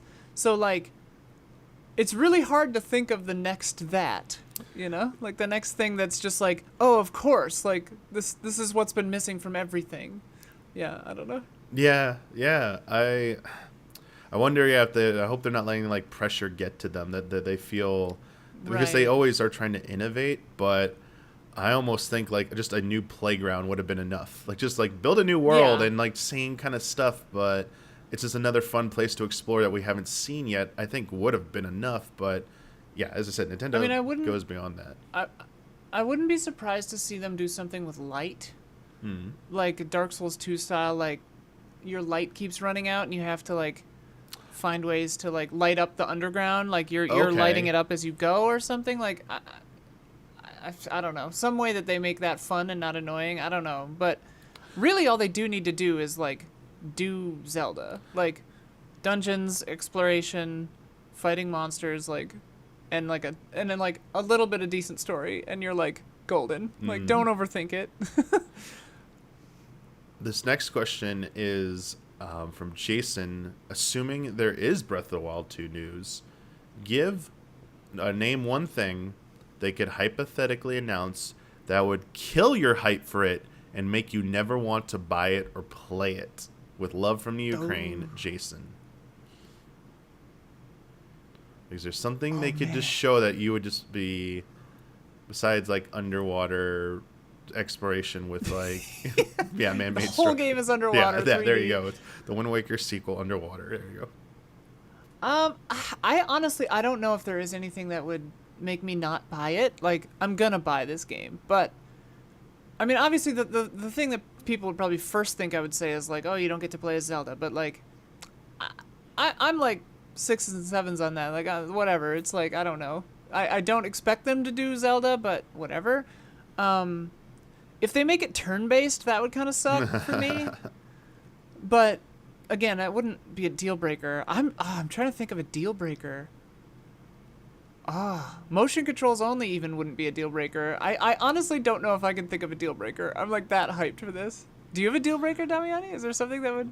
I mean, if it like they turned it into like an FPS, it's like okay, like it went all first, like it went first person. I'd be like, I mean that wouldn't make me not buy it, but I'd have extreme negative bias going into it, Sure. which I don't want to have. That would be a definite choice. Yeah, that would I be think if they weird. made it a roguelike, it might be. Ooh, I yeah, know. that would suck. I was like, that's not Zelda, but I mean, I'd still want to like. That's the thing. Any radical, crazy thing they do at this point, I just want to like see it at least. So Yeah. they'd have to like make it look aesthetically horrible, in my opinion. Like so, it's like the complete antithesis of what I want out of like an aesthetic, on top of like making it first person and all the mechanics just like it's like super multiplayer party focused or something like like just, So it's just a- so basically it's a not first Zelda. person- Yeah. So it's an ugly first-person party roguelike. Yeah, there you go. Party minigame roguelike. It's like the chances of this are just like neat, neat, neat, neat. It's like Yeah. not happening. They did sort of roguelike stuff with the DLC, the like challenge run one. Master Trials, what was it called? I even forget now, but I mean, Master Yeah. Quest was the harder thing, but I forget what the trial was. Right. I don't know, but I'm also with you that it could make me really upset is if it won't make me the most upset if Zelda's not playable. I would like to see that. But it would. That's the thing, yeah. I would like it, but like It would upset me if they gave me another bullshit excuse for why they decided not to do it. That would be. we can't program the physics It's like, of Zelda's or it's like, well, if you know, like, if Link's not the one trying to get the Triforce because of how the Triforce works, then if Zelda was doing it, then what would Link be doing? It's like, oh no, stop this. That's like, if we make Zelda playable, then Link would have to talk, and Yeah. then we can't have a NPC that doesn't talk. Like, yeah, you know, or just reverse, oh like my we already God. had Zelda speak, so our main character has to Right. always be mute, so we Right. couldn't make that work. Whatever, Nintendo. But yeah, those are the questions I had about Breath of the Wild. I don't know if there's anything else you wanted to mention about it, like if about I mean, you're it's excited time to hear from Yeah. it. It's time to, at the very least, hear from it. I think. Like my aunt who loves Zelda, yesterday, actually asked. She was feeling ill, so she had her husband ask me, but my uncle. But she was like, "Do you know anything about Breath of the Wild 2?" And I was like, "Ask me in 15 days, because by then I might know something. But right now, it's all speculative." That's so great. It's like, hold that thought. I'll get right back Yeah. to you. I just love that because she's like a Christian fantasy author, and she just loves Zelda. She just eats it up. I love it. It does have pretty wide appeal. So I've seen Yeah. a lot of different types of people who are just drawn to it. So I do think a lot of people expect it to show up because, as we saw earlier this year, series producer AJ Anuma said during the first proper direct in a long time, they said, "Hey, I know you're probably expecting some Breath of the Wild news, but not yet, but shortly." They basically said shortly, like a little bit later, we're gonna show Right. it, and it's now been like a few months. You'd kind of expect It's it. been shortly. Yeah. Also, we got this At least supposed shortly. new Nintendo system coming out, or enhanced Switch coming out. You think this would be one of the games they'd want to, show running on it? This is the game that would. Day one on that, right, Damiani? I You're hope day so. one on that thing. I hope. Yeah. I'm gonna buy the hell out of it. Oh, I'm gonna try and buy the hell out of it. Right, I'm gonna try. Yeah, to the buy try It. is key word. Yeah. Assuming that, day one for all of that, that's gonna be, man, it's gonna be fun. Hopefully, it's gonna be a lot of fun, cool news. Yeah. But switching gears from Zelda, this next one comes from Easy E, or if it's Ease, I apologize. It was all in caps, so Easy. yeah, maybe easy. I apologize. If the 2D Metroid rumors turn out to be true, so there's rumors that Mercury Steam is making another 2D Metroid. If it turns out to be true and it's revealed at E3, what exactly do you want it to be? So another 2D Metroid. I know I want it to be really story focused, and I want some man to tell me when I can use my powers. I want it to be just bad, really bad. No, I mean, I just want it to be. I mean, you know what I want it to be. I want it to be Super Metroid. Yeah. Like I want it to look good, but not try too hard to do the like 3D thing. Like I want it to do like it doesn't need to be super 2.5D or whatever. Yeah. Like, if it's pixel art, I would lose my marbles. Like I would freak out. I want that so badly, but you know, if it ends up being the same developer, it'll probably be roughly the same engine, just like higher fidelity. Yeah. Let me ask you, which still like is fine. The I would want it to be a little more because they made the remake of the Samus Return. Yeah, Metroid right? 2. That's them, right? I would want it to be slightly farther because like she was a little too big. yeah. I can. But other than that, like, go for it. Like, just make a good Metroid, bro. Yeah. Would you want an original new entry, or would you be okay with them trying to do another remake of another 2D one, like even Super Metroid remake or Metroid 1? They already have done Metroid 1, but what if they did it again? You know, I don't know. Remaking Super or regular or original Metroid would be pretty cool. I'd be totally open with an original. I mean, they could do, if they really wanted to go whole hog, do like a combo pack of original and Super. That'd be pretty sick. Yeah. Literally anything, Damiani. Yeah. Except for Other M. Except for like, Other M. It had like 3 good parts, but like the story was so bad. But yeah, anything but that. They could stay away from that one. There's also Metroid Fusion. That's the other 2D one that I'm Which forgetting. I never played. Yeah, that might be one. I don't know if a lot of people have actually played through that one, and it's actually pretty good. It's really good. Oh, really? So, you know, I've heard it's cool. An update to that might get people to play, because I think everyone has played or has an opportunity to play Super Metroid. Though they may. I mean, Damiani, you know what would be sick is 2 collections at E3, right? Oh. We get a trailer for 4, right? And then we get the Metroid Prime trilogy, and we get a collection of all the 2Ds redone. All for the 35th anniversary of Metroid, because it is the 35th anniversary. Yeah. That would be dope. I mean, they kind of did that with Mario, sort of. Yeah. Like, they'd probably have a little more work to do to rehaul Super and stuff, but like. This is precious optimism. A lot of Metroid fans have this, and I think they've learned the bitter reality. We're a long-suffering where it's bunch, like Metroid fans. Not quite Earthbound level, mother level of bitterness, but Nintendo, hasn't been as kind to Metroid as some of the others. But I do think we talked about this a little bit earlier in a previous segment about the possibility of Metroid Prime 4 showing up, because it had to switch developers 2 years ago. So it's probably, still well into development. But I think showing off just something of it to show it's like, here is what it's going to look like, would go such a long way.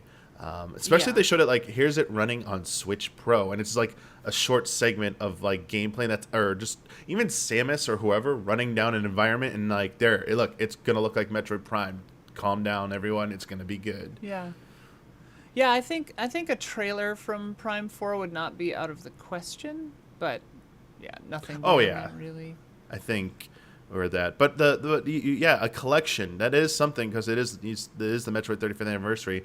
The trilogy, everyone is, but the trilogy is interesting because former retro developers said they'd be surprised because of how much effort it was going to take to redo Metroid Prime 3 specifically without motion controls. And they implied that at their time that they were there, this wasn't ongoing project. So in the time since they left and the time now... or was not? Was not.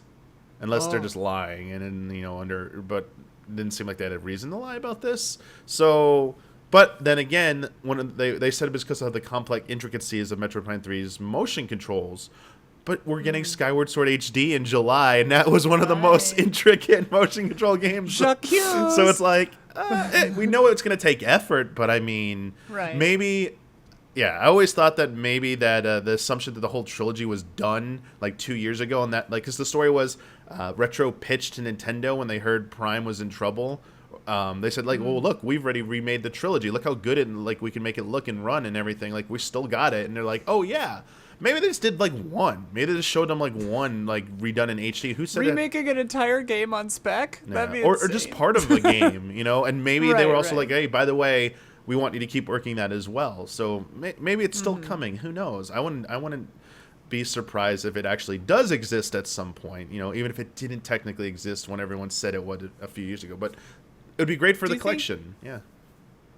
Do you think that people would be receptive to like a shorter experience that maybe comes bundled with a Switch Pro or something, like to show off the hardware, but just like a demo, but set in the Metroid, like a Metroid Gaiden or something, like just a short Isla. Yes. side story or something, Yes. like an hour long, you know, just like a really small like tech Even if showcase. it's, yeah, it'd be beautiful if it was Metroid. I think that would be amazing Yeah. to do that. I would love them just to put any of their upcoming games that are like, if it's, whether it's Breath of the Wild 2 or any of the unannounced games potentially, or even something they've announced but they just couldn't say it's gonna be running on Switch Pro yet. Just putting out a nice little demo, or even making an original demo. They've been like, Nintendo seems like a company that would do that. Make a short They do, yeah. little tech demo Like, that comes where's- with it. Where's Nintendo's Astrobot, right? Like that seems There- like something they would do, but they sell it separately. there you know? go. Well, I mean, Wii Sports came with the Wii, right? But Wii Sports came I bundled recall. with the Wii. We also got Yeah. we got that AR stuff with the 3DS. 1-2 Switch didn't come with. Didn't No, come with Switch the Switch, didn't though. You have had to any. buy it. Yeah, but I mean, Yeah. 3DS came with some, not a full game, but it came with those little, extra Mm-hmm. features. I don't know. I think they could do. Man, what if that rumored Donkey Kong thing is just not a full, like, they think it's the Mario team making it a 2D Donkey Kong game. Ooh, but I hadn't heard about that. what if it's like just a small little demo sampling they just made for the Switch Pro that's going to come with it, and I don't know. I like this idea though. I really like this What idea. if they put it out for free? You know, like I wouldn't be surprised if you have to download it or whatever. It doesn't come prepackaged, but you can play it on the original Switch, but it just kind of sucks. That's gonna But be if the you play it fun on thing. I'm gonna like. Switch Pro, it's really good. While I'm so excited for this, I'm also kind of dreading seeing some of these upcoming games running Yeah. on Switch OG Switches and Switch Lights. It's just gonna be like, oh no, these don't run very well, I do do- they? I do wonder if they I highly doubt they would do this, but like I do wonder if they like Switch Pro can play everything, but old Switch and Switch Lite just can't play some of the new stuff. Like I fully doubt that, but I mean, It'd be crazy. I don't It'll know. be interesting to see how it actually plays out. I mean, it's a Has it been 5 years? possibility. It will be. If it comes out in September, it'll be just over 4 years. It'll be about 4.5, not quite 4.5 years since OG Switch. that's pretty short.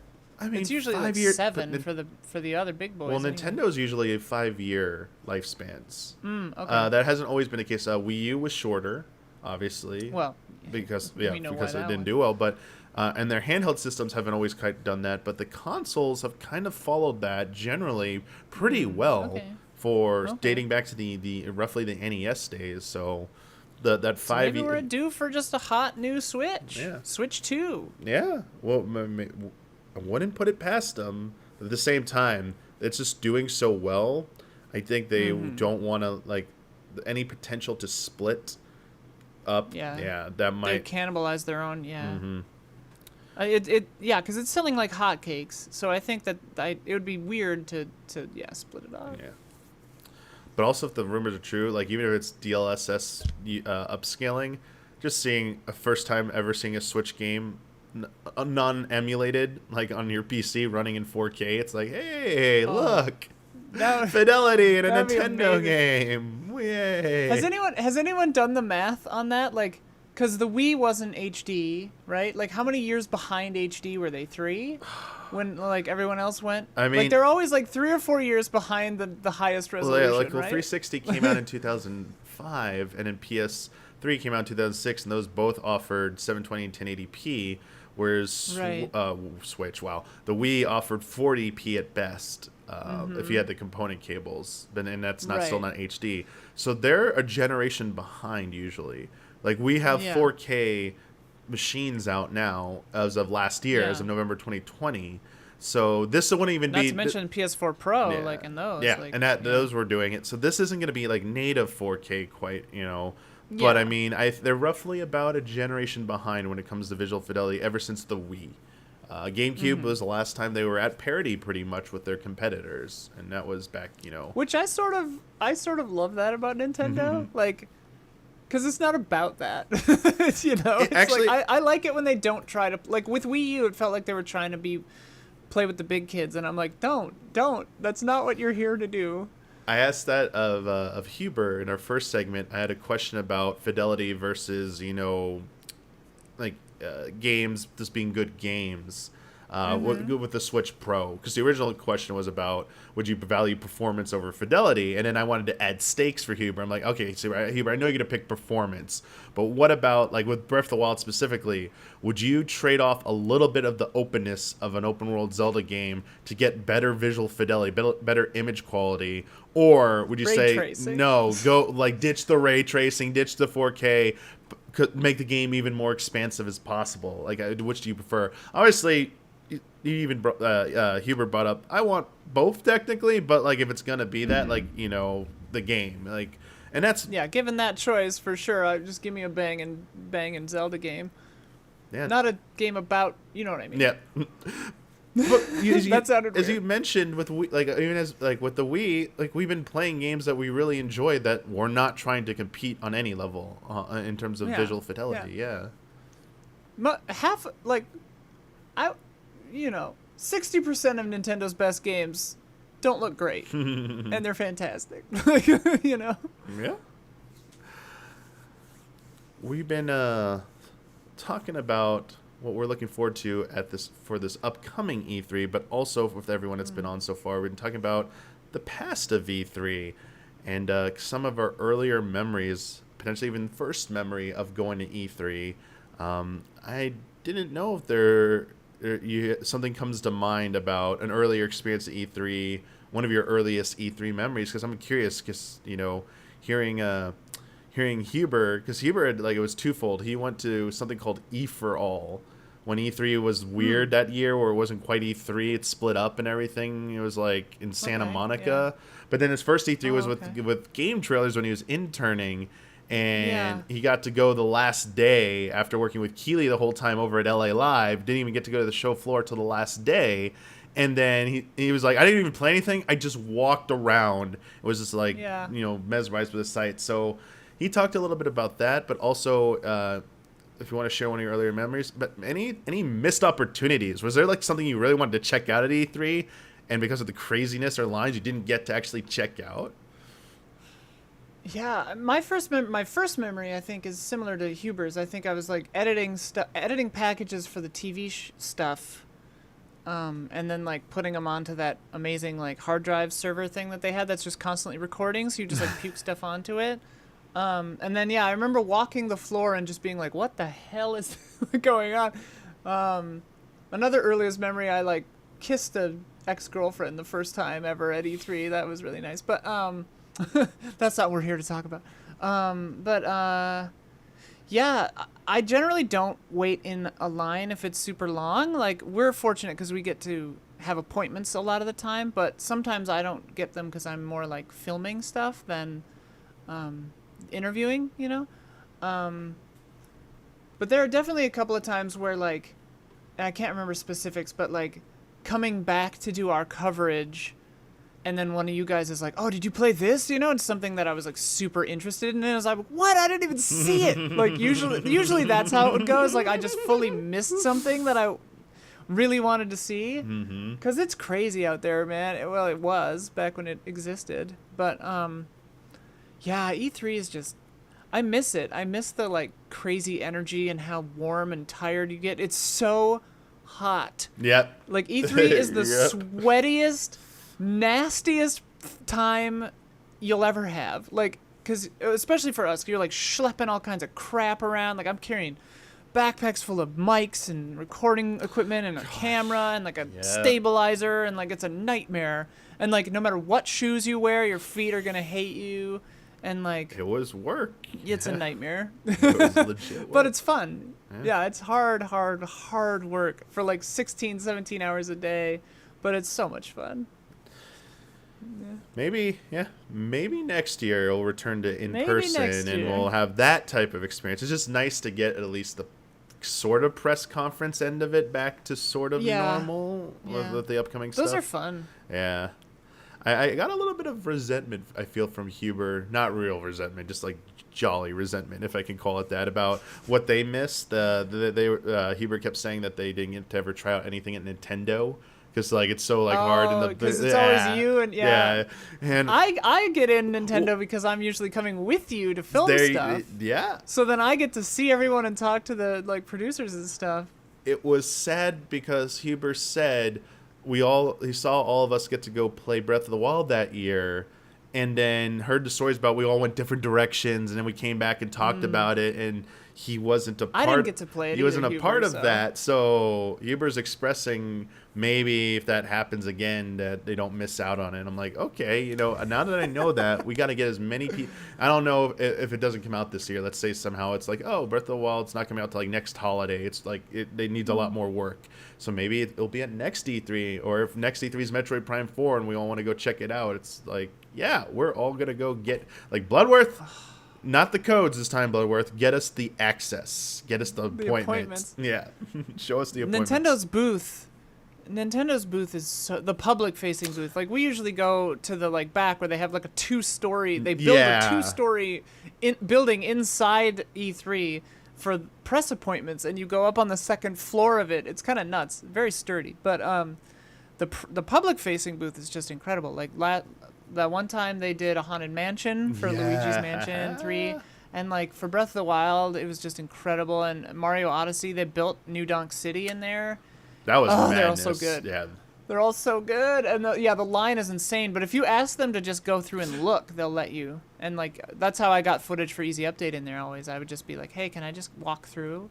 And they're like, "Yeah." That's so much part of the fun, I think. Especially if you're ever like, why I also say to everyone, you should definitely try and go to E3 at least once, because even if you can't just play almost anything that you want to play, just walking through a lot of those booths is just like like a theme park a little bit. It's over the years, I mean, they're so amazing sites. I mean, you go long enough, it kind of like wears out its welcome, especially when you're there to do work. But that first time is, I think, pretty magical. E3 is quickly becomes something you can take for granted, like real hard. Oh yeah. Well, I think that's all I got, unless there's anything we didn't talk about before we wrap it up here. Yeah. I think we got it. Well, Zelda's cool, E3's cool, Metroid's cool, video games. Yay. Thank you to all the patrons who submitted questions for all of our guests this week. If you'd like to submit a question for consideration, you need to be a $5 and up patron. I'll make a post the week we're recording letting you know that you can make your submissions.